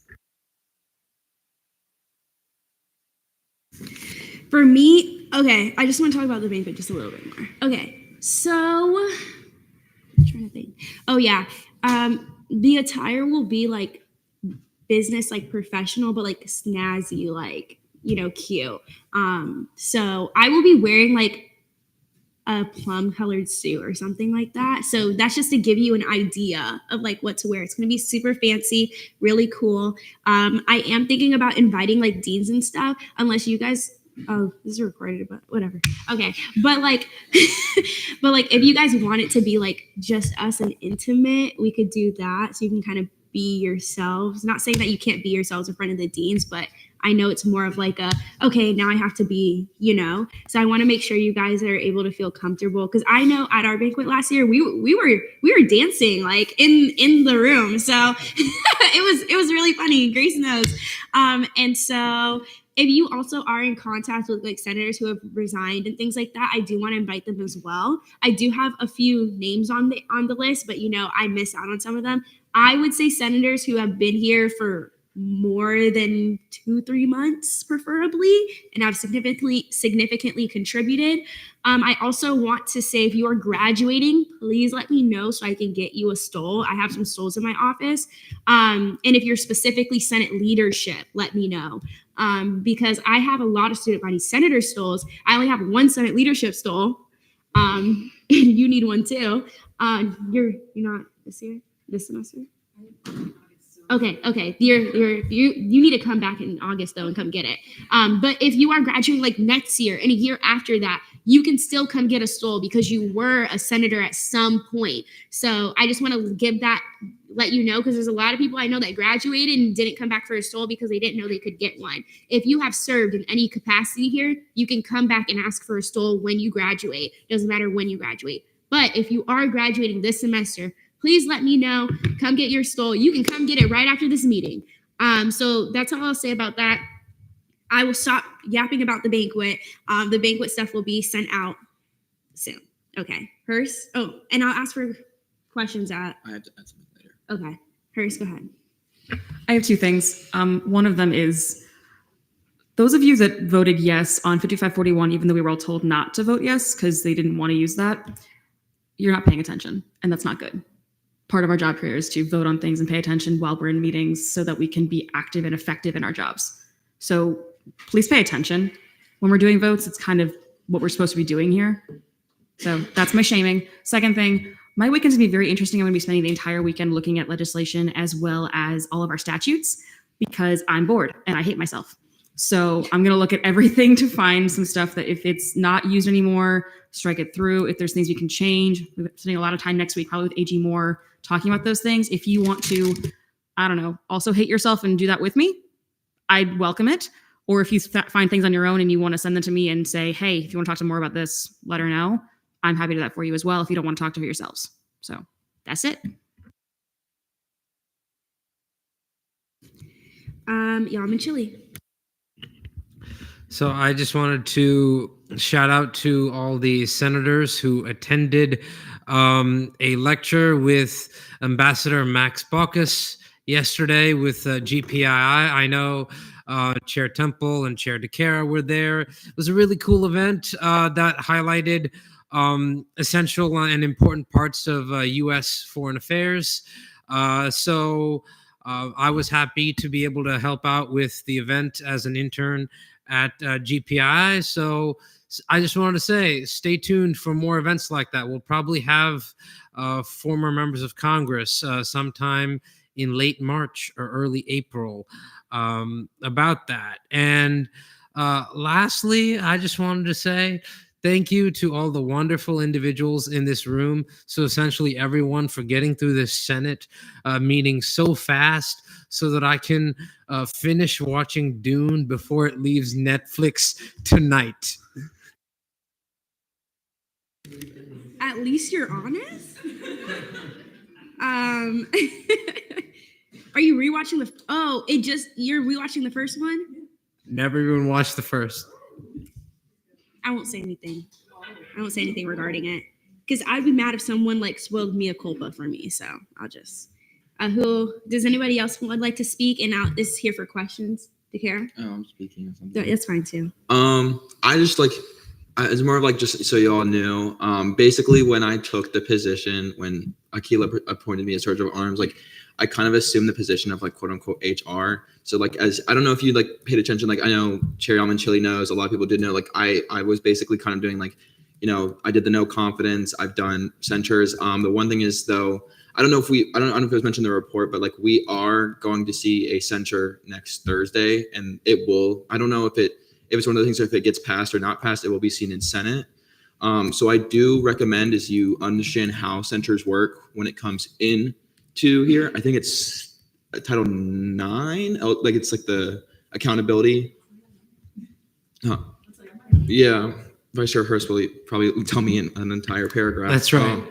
So basically, there's a process to that too. I just want you to understand, like, I probably giving my part. The person that I recommended the censure for will be then giving their part. That is very important. Coming on what Vice Chair Hurst just said is pay attention.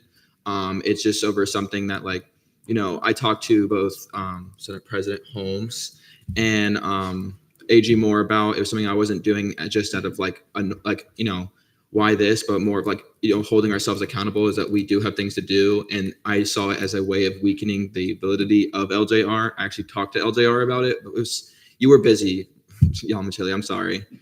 But I just want to let you know, look at it, see how it works. So you guys are, also stay informed about like what's going to go on.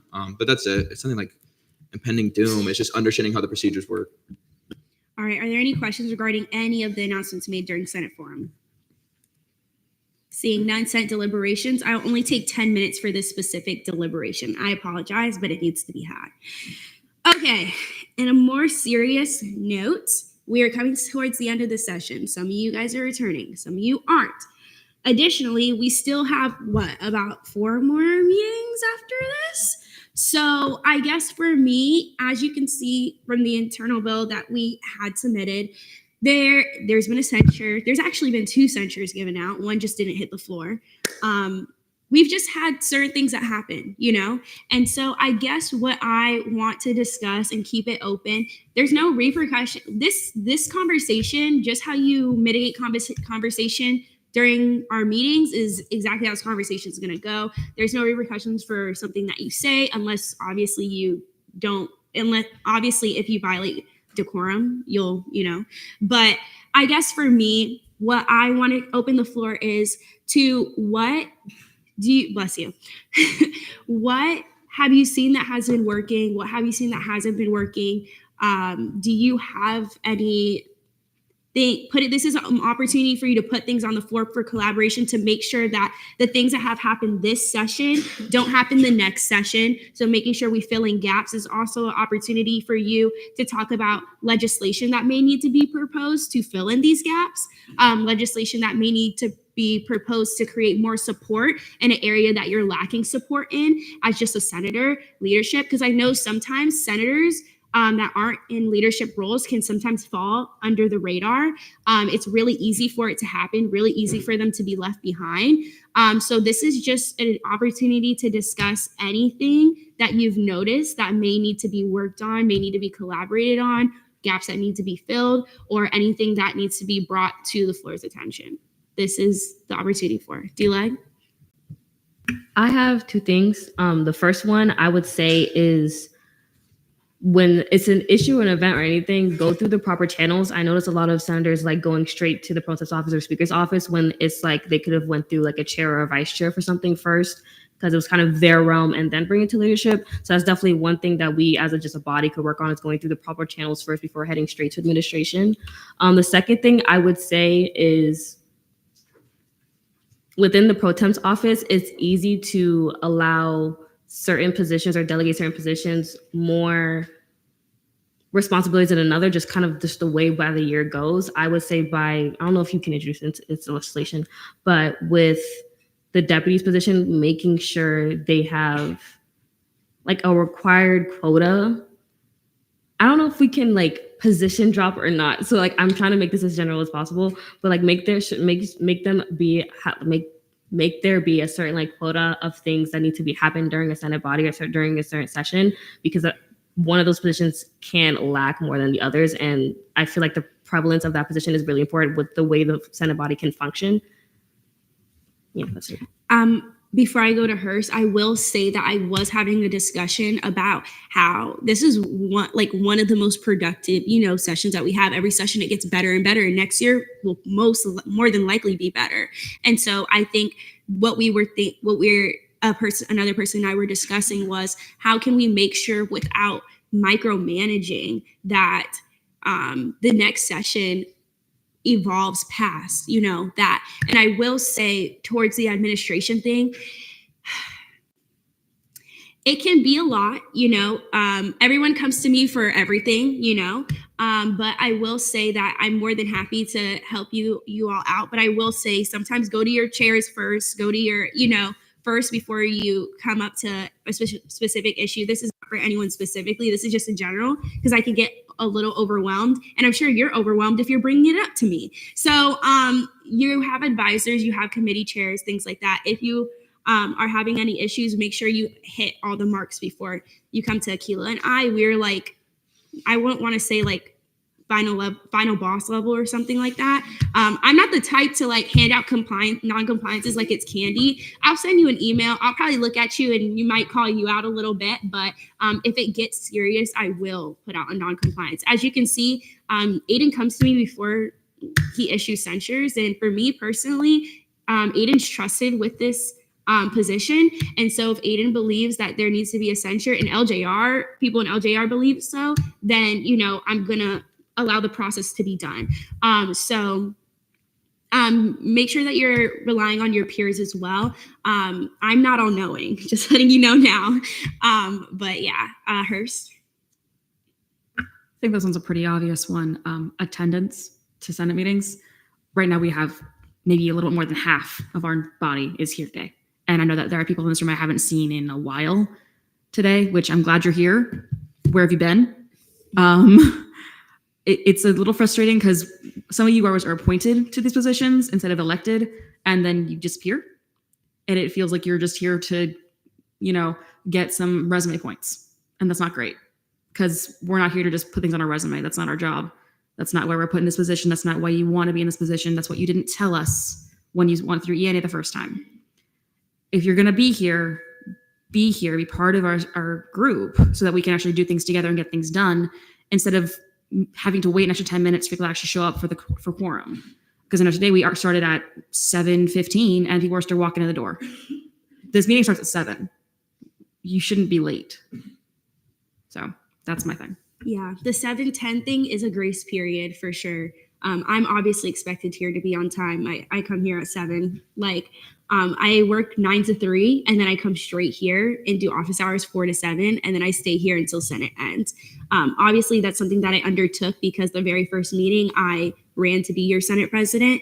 But Senate is a huge commitment. You're impacting students, and some students don't even know that they're impacted by you, but you are impacting them. So when you make commitments, make sure that you know that you are staying true to that commitment, because there's a lot. Not staying true to your commitments only harms you. It harms the body and it harms you. So if you have more on your plate that you can bear, maybe you need to take a look at what you have on your calendar. Dakara? It was like something from we had discussions like me and Sierra and just other senators. It's just like, we understand like, life gets how it is, and like the way we like when we come into this room, the whole decorum understanding, and like I think for later sessions, it's not more of legislation and just more of an understanding between each position held and us, between like, who is Senate exec and just senators in general, of understanding like the relationship between each other. It's like there's a time and place to say certain things, and like I understand the professionalism. It's just, we've done like a better job, like things were mentioned, but we talked about it and we understood, things that we've moved on at a better pace.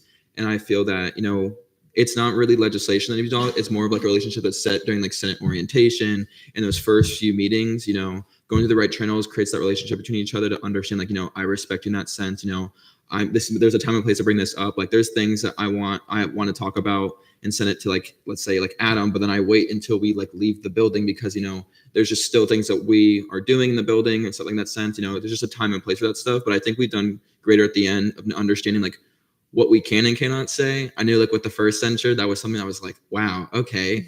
That was something I didn't expect. And you had to understand like, it's just, you had to understand boundaries too. I know we had times where there was like I think it was an internal bill, and that became very heated over something that didn't seem as big, but to a lot of members, it was a very important thing.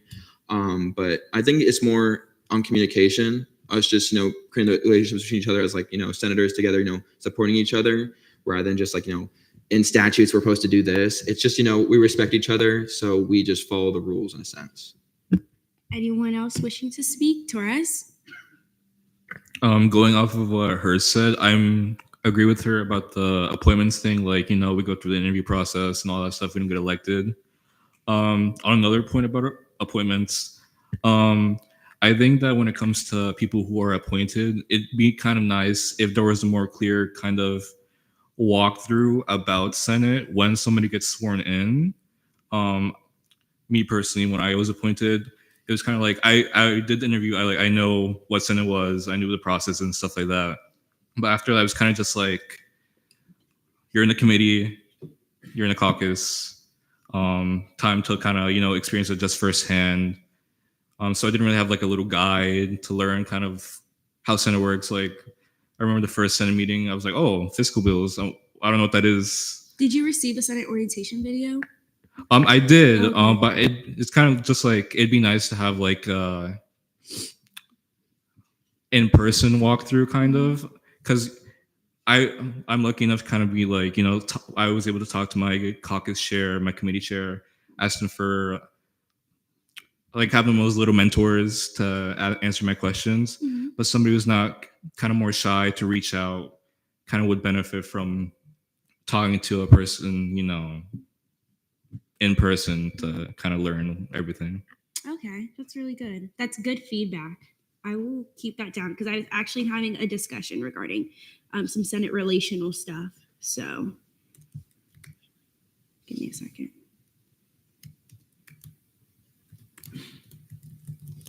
What happened? Musamar? I'd like to add to that about the onboarding process. I had a lot of help from Preston, who I was signing over from, to guide me. But even still, it was it was kind of a slow process to like get onto the teams. I came to my first Senate meeting without having access to the teams. And that was the budget meeting, so that was had to run over and get access in the middle of the meeting.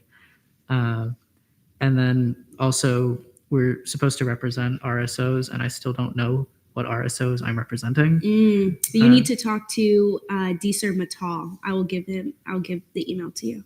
So like if there was a more easy to use interface to be able to access that kind of information, maybe with the Teams, something more readily available where like the agendas and legislation can be followed without having to be manually added. I think that would have been helpful. Thank you. Give me a moment. I'm going to text him. I'm sorry. I'm the type to do something at the moment because I will not do it later. I'm gonna add something regarding that real quick. Sorry. About the onboarding in that sense, like a point is coming in like halfway through. Additionally, we can do it for sign overs. I definitely believe that could be a legislation thing in this aspect. You know, like and X amount of days they do need to be, instead of it being a video, since trust me, like I'm a person that learns by being right in front of the person instead of watching a video. I believe that honestly, it makes sense if it was like a caucus chair, one of the committee chairs, and like either pro temp or Senate president or one of the deputies, when it's like at least 3 like tiers of it. So you can sit down and they go, I have questions about a caucus. You know, the caucus chair can answer it. Questions about committee, you know, have them right there in front of you. And, you know, we can group them all together because sometimes they come in a good amount of time. I remember I had like 5 confirmations in one night, you know, sitting them all down together and go, this is how it works, you know, help them understand what each committee does, you know, a little bit further in depth. That's definitely something we can do legislation wise. I feel that's just a more statutory thing. And when you bring them these sign overs and these appointments on, it's definitely something that's kind of just like assumed that will like catch them up. But like, honestly, sometimes it's like in a way that Torres was saying, you know, it's kind of just, it's fine to hold your hand for a little bit, but like at the end of the day, like you can go off on your own, but like after a certain amount of time, but we can't just like assume you're going to understand everything right there. But yeah, I definitely am not against writing something around that. Make sure that, you know, for the next session that any appointed person or sign over can ensure that they understand everything to the best of their extent, and they can, you know, be like let off without being like with their training wheels. They can go write legislation on their own, you know, all that sense. Not. I was trying to remember. Blocko. Thank you. Hello, everyone. So basically what I wanted to talk about was, so as someone that works, I work full time. I work 9 to 5. And so I know, first of all, I think that when I decided that I want to be a part of the student government or part of the school, just like school, like, you know, being, how can I say, involved, it took me a while to find something that I can do with like my availability. Of course, with Senate, you know, like we have our meetings at 7, and then of course like the caucus times I went over, and like fortunately for me, like usually during my breaks is like when I'm able to go and attend the meetings. However, you know, I've always been a little bit frustrated, as you know, like I moved over here by myself. I know a lot of students like me, a lot of students that, you know, like they're very passionate about what they're doing, really brilliant people, talented, and they want to be, you know, they want to be a part of something, but they just, you know, it's like it's time wise. So I first want to say that I think with this session, I don't know how other sessions go with, but I think that I feel like you guys, you know, I think you guys have done like a great job of really like accommodating to everyone and trying to make sure that everyone is able, you know, to get the information and participate. So I mean, I think like one focus as well can be trying to like maintain that relationship, or maybe even kind of, you know, strengthening that relationship. I think that maybe there could be like more opportunities as well for, you know, for maybe for senators or for other individuals that like after 5 is probably like about the best time that they can, you know, be more involved with the school as well. Let me see, I was trying to get to something. I don't know if it's possible if maybe, you know, having more events like later, or just trying to like maintain that in mind when like just like pushing for things, just because like, I mean, when I moved over here and like I was able to transfer over from Miami-Dade, like, you know, I'm the type that I get excited for these kinds of things, and I couldn't necessarily, like, it was very difficult for me to be able to find and see exactly what I can be a part of. You know, like I will go to the UCF app and I would, you know, like look through the calendar, and everything, you know, unfortunately everything was like 2 to 3, you know, 2 to 4. And I understand that people have later shifts. And I get that people, you know, of course, like people want to get things done earlier. I think that it would also benefit, again, I think it would also benefit Senate as well. I know that we tend to have a lot of empty seats. And I think that a lot of people that, you know, I think a lot of hardworking people, I mean, these are people that they already have a habit like installed with them that they practice every day. I think that those would be reliable candidates for these positions. So I think, you know, just like moving forward with that in mind is just like, would be really good. Thank you. I will say I do know that, like, for me, I'm in a position of privilege where I don't like have to work. Like, this is my job. Like, I got an internship just because, you know, I wanted it. So there's not people that are in my positions, and I understand that, because there's a lot of people that have to work 9 to 5 and study, you know, and they want to be in extracurriculars. I have a senator who's a graduate student getting their master's, had a full-time job in the healthcare system, and was in Senate. So it was a lot for them. So I definitely understand that. There's a lot of difficulty with meeting times for committees and caucuses because it's actually a liability to be in the office past 5 p.m. and we can't have meetings there. So I would say most likely it's kind of difficult, but the only way we've been able to mitigate that is through Zoom for our committees and caucuses. So if you are a committee chair or a caucus chair, I would recommend that you utilize a hybrid modality, but be very wary of it because a lot of people use it as an excuse to just not be present and just like run to the computer and vote and then walk away. So you would have to do that on your own discretion. But if Zoom for your committees or something would help, I would reach out to your committee chair. But it's a little difficult to do stuff past 5, especially our meetings, because we can't meet in the office past 5. But if you want to meet with me, you can talk about different ways to do more engagement and making sure that we reach students who aren't able to like be a full committed senator, because we do have student at large positions that Brandon has been able to allow me to appoint non-senators to, because they can't commit to Senate, but they would like to know what Senate's doing and be a part of that. So I think maybe an advertisement for the student at large positions, because sometimes they kind of feel a little bit exclusive. Like, oh, I didn't know I could be a student at large for ANSF. I didn't know I could be a student at large for ADSB. You know, you usually see people who are in student government doing those student at larges, or people who know someone that's in student government. And sometimes it shouldn't just be, oh, it's who you know. I hate that so much because it bars you from positions and jobs. It bars you from positions and internships.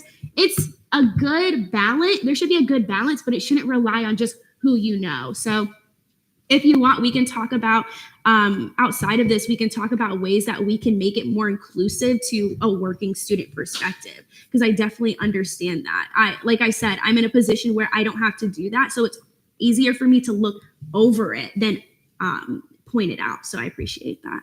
And yeah, I'm also thinking about, I forgot who I spoke with, but doing a senator mentorship thing where older senator works with a newer senator to make sure they understand. So maybe something like that would be better. It might be a little bit difficult because of time constraints and stuff. And we already do mentorships for our SGLC program.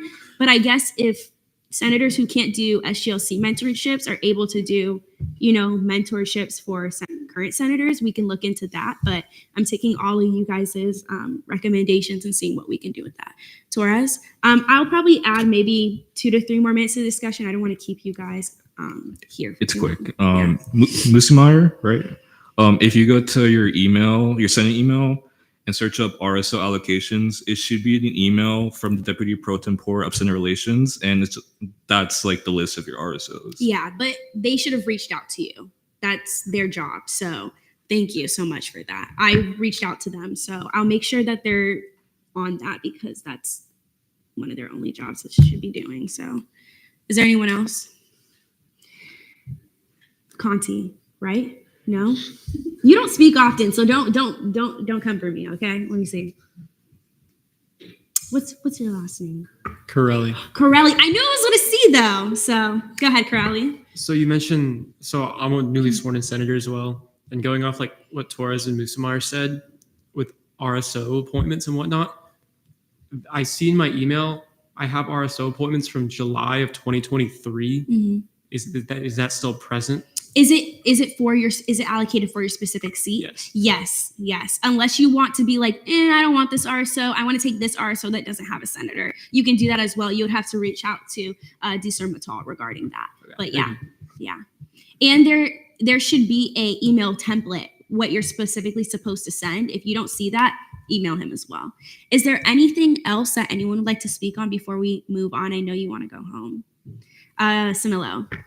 I just wanted to say that Elise and I have been kikiing over here via text, but guys, we might have $0 in FAO and CRT in like a month. So yay, but also but like we used all the money.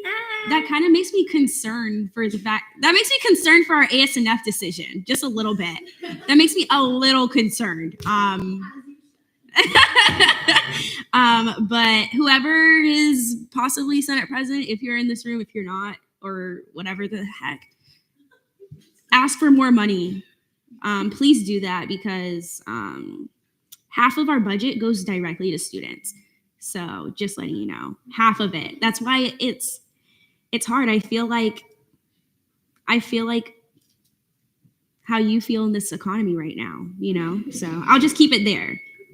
I feel like I'm paying rent for like a 1-bedroom, $3,000, and I can barely get groceries. But yeah, D-Leg. I don't know if anyone has any other serious comments because my comment's not serious, so I didn't want to change the discussion. But if there's no more serious comments, I want to do a quick little poll because we haven't had a lot of like full Senate bonding things, and a lot of the Senate body's graduating. So I wanted to see how you guys felt: manhunt or capture the flag? Manhunt. Okay, raise your hand for manhunt. Raise your hand for capture the flag. Manhunt it is. Manhunt, I feel like I'm in like, I feel like I'm in Slender Man video game. He's like chasing me. Anyone else? Beyond Machili? Legitimately curious and no idea what's a manhunt. Oh, do you want to explain? Me and Zia were talking like SG on tour. I was like, we need to do more bonding things. And I don't know if it was her or me that brought the idea of the manhunt. But I was like, I'll look, go to Gus, but he's been taking his MCAT. So I was like, maybe I'll just take up the role of doing something before most of our body leaves. And I was thinking manhunt. I don't know if we should bring in like all 3 branches on it. I don't know if that would be too big or not. But I love the idea of doing something like that. So since we seem enthusiastic, I'll come back with more. Okay, awesome. No, they got their bonding retreats. We got our stuff. I love that idea because I've honestly had the idea of like UCF is such a nice campus. Honestly, like I see so much of like UCF campus this, campus that. Like we should definitely just do it. Like I remember it was like when I used to do it in my in summer camp, you like start at one point, you get across over here. Like that'd be so fun. Like you start at like garage A and you start like you have to go the other side of campus, but there's okay. Chill. But like it's like there's like boundaries and everything. Like I love that idea because it's like one, like we just are unserious for once. Like sometimes we get a little too serious. I like leaving Senate and us like actually being people outside of this too. Because sometimes we'd be robots. We want to get these fiscal bills done. We want to do that. But like some of y'all are really interesting people outside of this. So I'm like, I think it's definitely a great idea. Hurst, Temple, and then Samilo. I'd like to point out that Yalamatili's question was, what is manhunt, not why are we doing manhunt? Isn't it like there's 2 types? Okay, Temple, go ahead. I've not only played this, but I also have. Shush. In any case, so manhunt is basically there are 2 teams: a team of hunters and a team of hunted.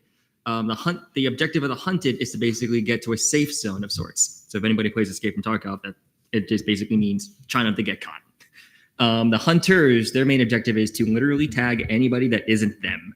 So it's especially fun at night from personal experience. Samilo? In other words, some of y'all are going to be prey. That's what he just said. Hunters and prey. That's what that means. Anyways, also, I don't know if any of y'all have seen it, but at Target they have murder mysteries, the little like boxes of murder mysteries. I was thinking maybe we could have like a little day in the office where we get into teams and we solve like a murder mystery case that we have. And we could all just kiki and hang out and like kind of end off the year that way. But like just, something fun to do. Someone else would have to put that together because my brain, every time I'm at an escape room, it just shuts off immediately. You're one of those. But I do end up escaping. It's just I have to conjure a different Sierra. Like, I don't know. I think everyone's brain is just different, but mine is just like automatically no. Anyone else? Lopez. Yay. Just genuine question. So if we were to do like team stuff, could we pick our teams or are they gonna be like assigned? Like what's the T? I would love to be like messy and randomize it so you have no choice but to bond with someone else. So, Temple. Just so I'm on the opposite team of Hearst, I don't care. But before we move on to the next thing, I do want to thank you for speaking up and having this discussion, because I just had an instance in another organization where I just saw that there was like negative feedback for the organization, and the individuals who oversee that organization didn't, how do I say this in like the most polite way? Just say it in the nicest way possible, and then just say it. In the nicest way possible, they basically gaslighted us to like your experiences are kind of like invalid. So basically I guess it kind of made me, and the discussion we were just having previously, it made me want to like, see, because sometimes I've experienced what you guys are experiencing as senators, but sometimes when I'm in this position, I'm so laser focused on what I'm doing. So it's difficult to remember, oh yeah, this is something that I struggled with as a senator. Let me fix that, So I always want you all to feel like you can speak up about something that you would like to add, you'd like to contribute to the body or stuff that's missing, And I want you to feel like I'm understanding and I'm listening, not to just speak, but I'm listening to understand and amend what needs to be amended.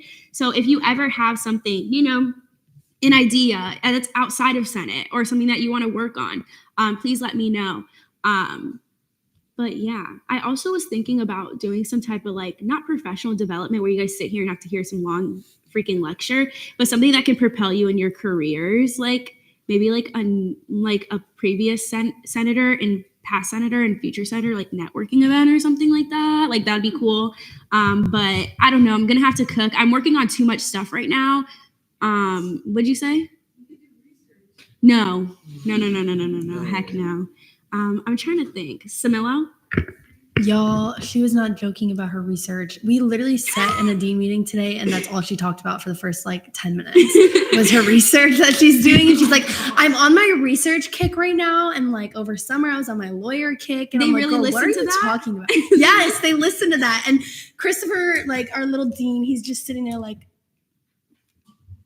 so when are we getting to business? Did the meeting go well though? Yeah, it went phenomenal. Oh wait, before I get to you, Richmond, do you guys are your dean meetings productive?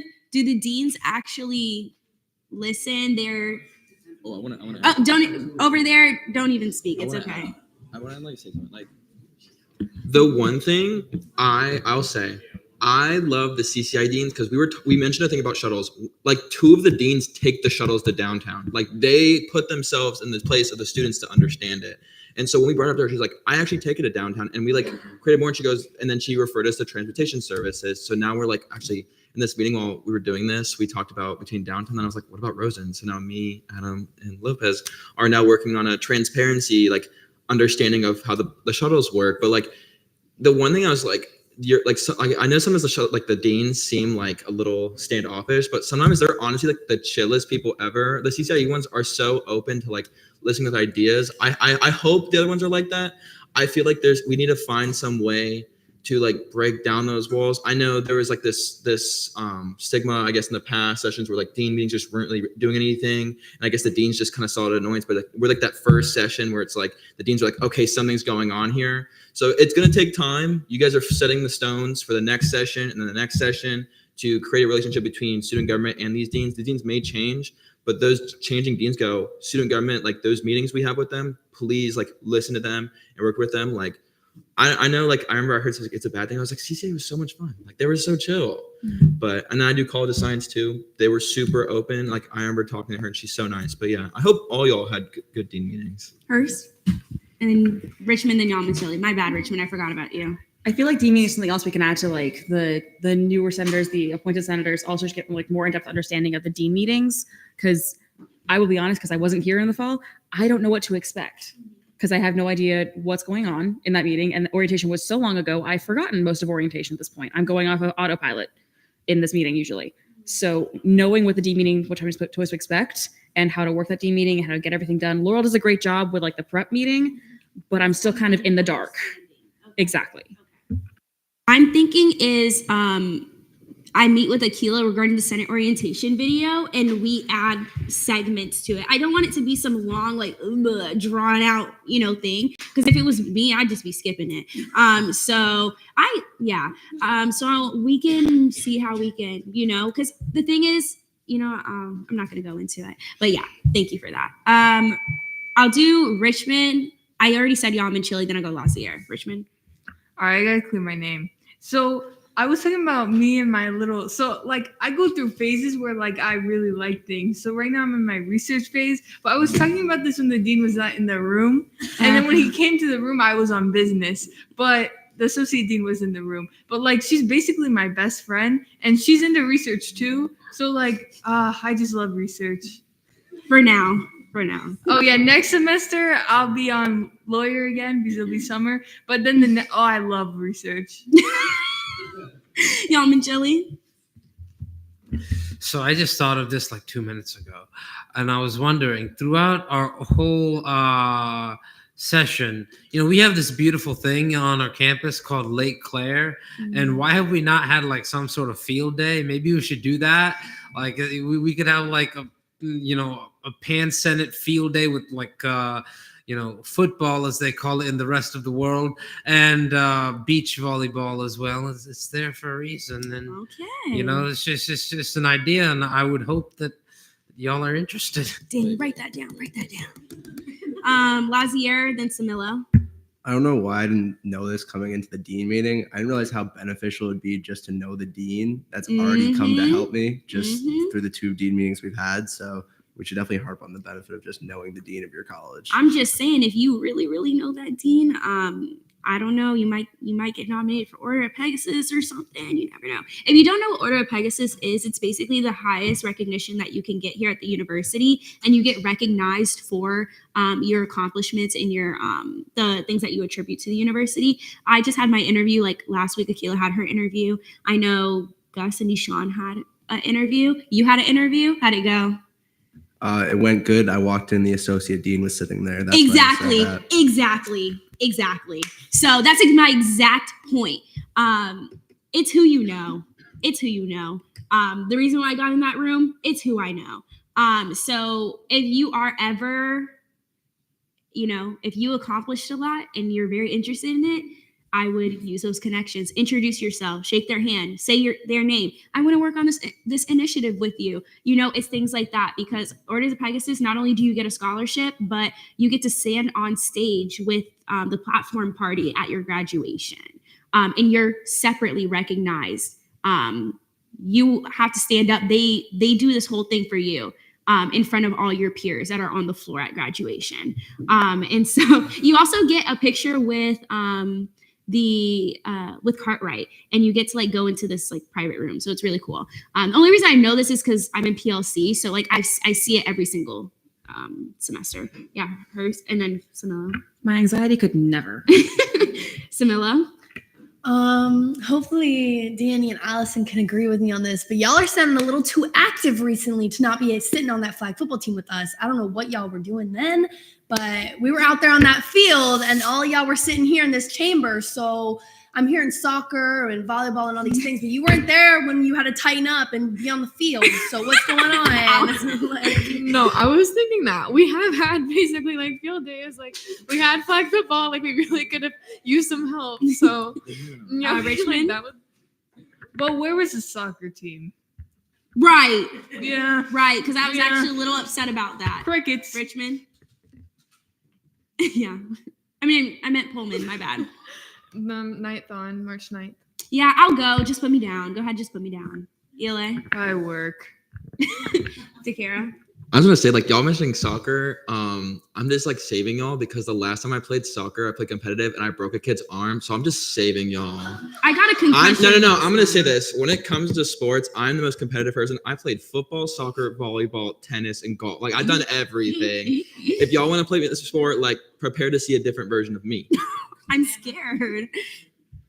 Yeah, Richmond. Oh yeah. So I broke 3 ribs and dislocated a knee in the same game. So like, don't play with me. What? Samilo?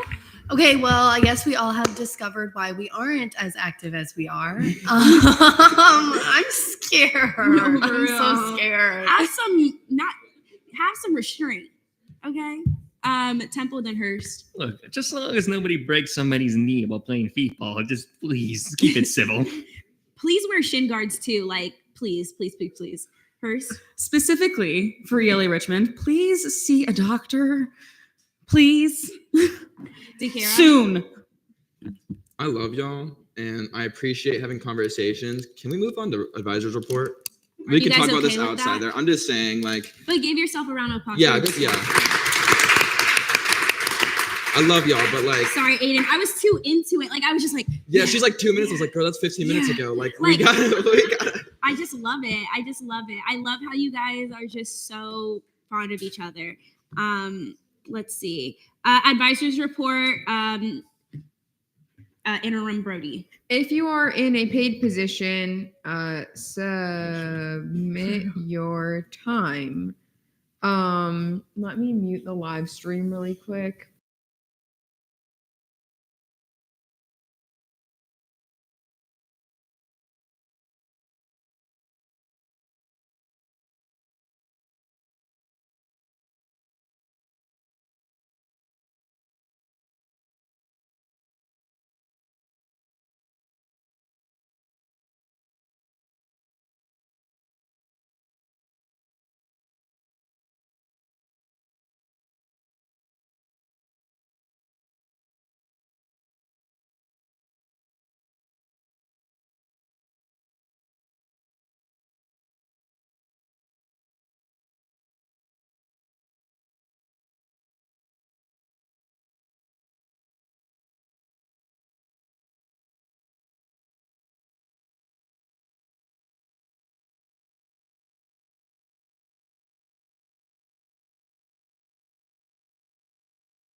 It's my turn. Hello.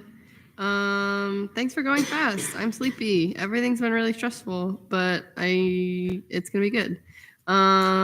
Thanks for being here tonight. Take care of yourself. Talk to Ned and I if you need anything. Oh man, you unmuted it. Never mind. Don't forget it. Forget it. I'll send you guys an email with the deets of what we'll do. Yeah. Okay, bye-bye.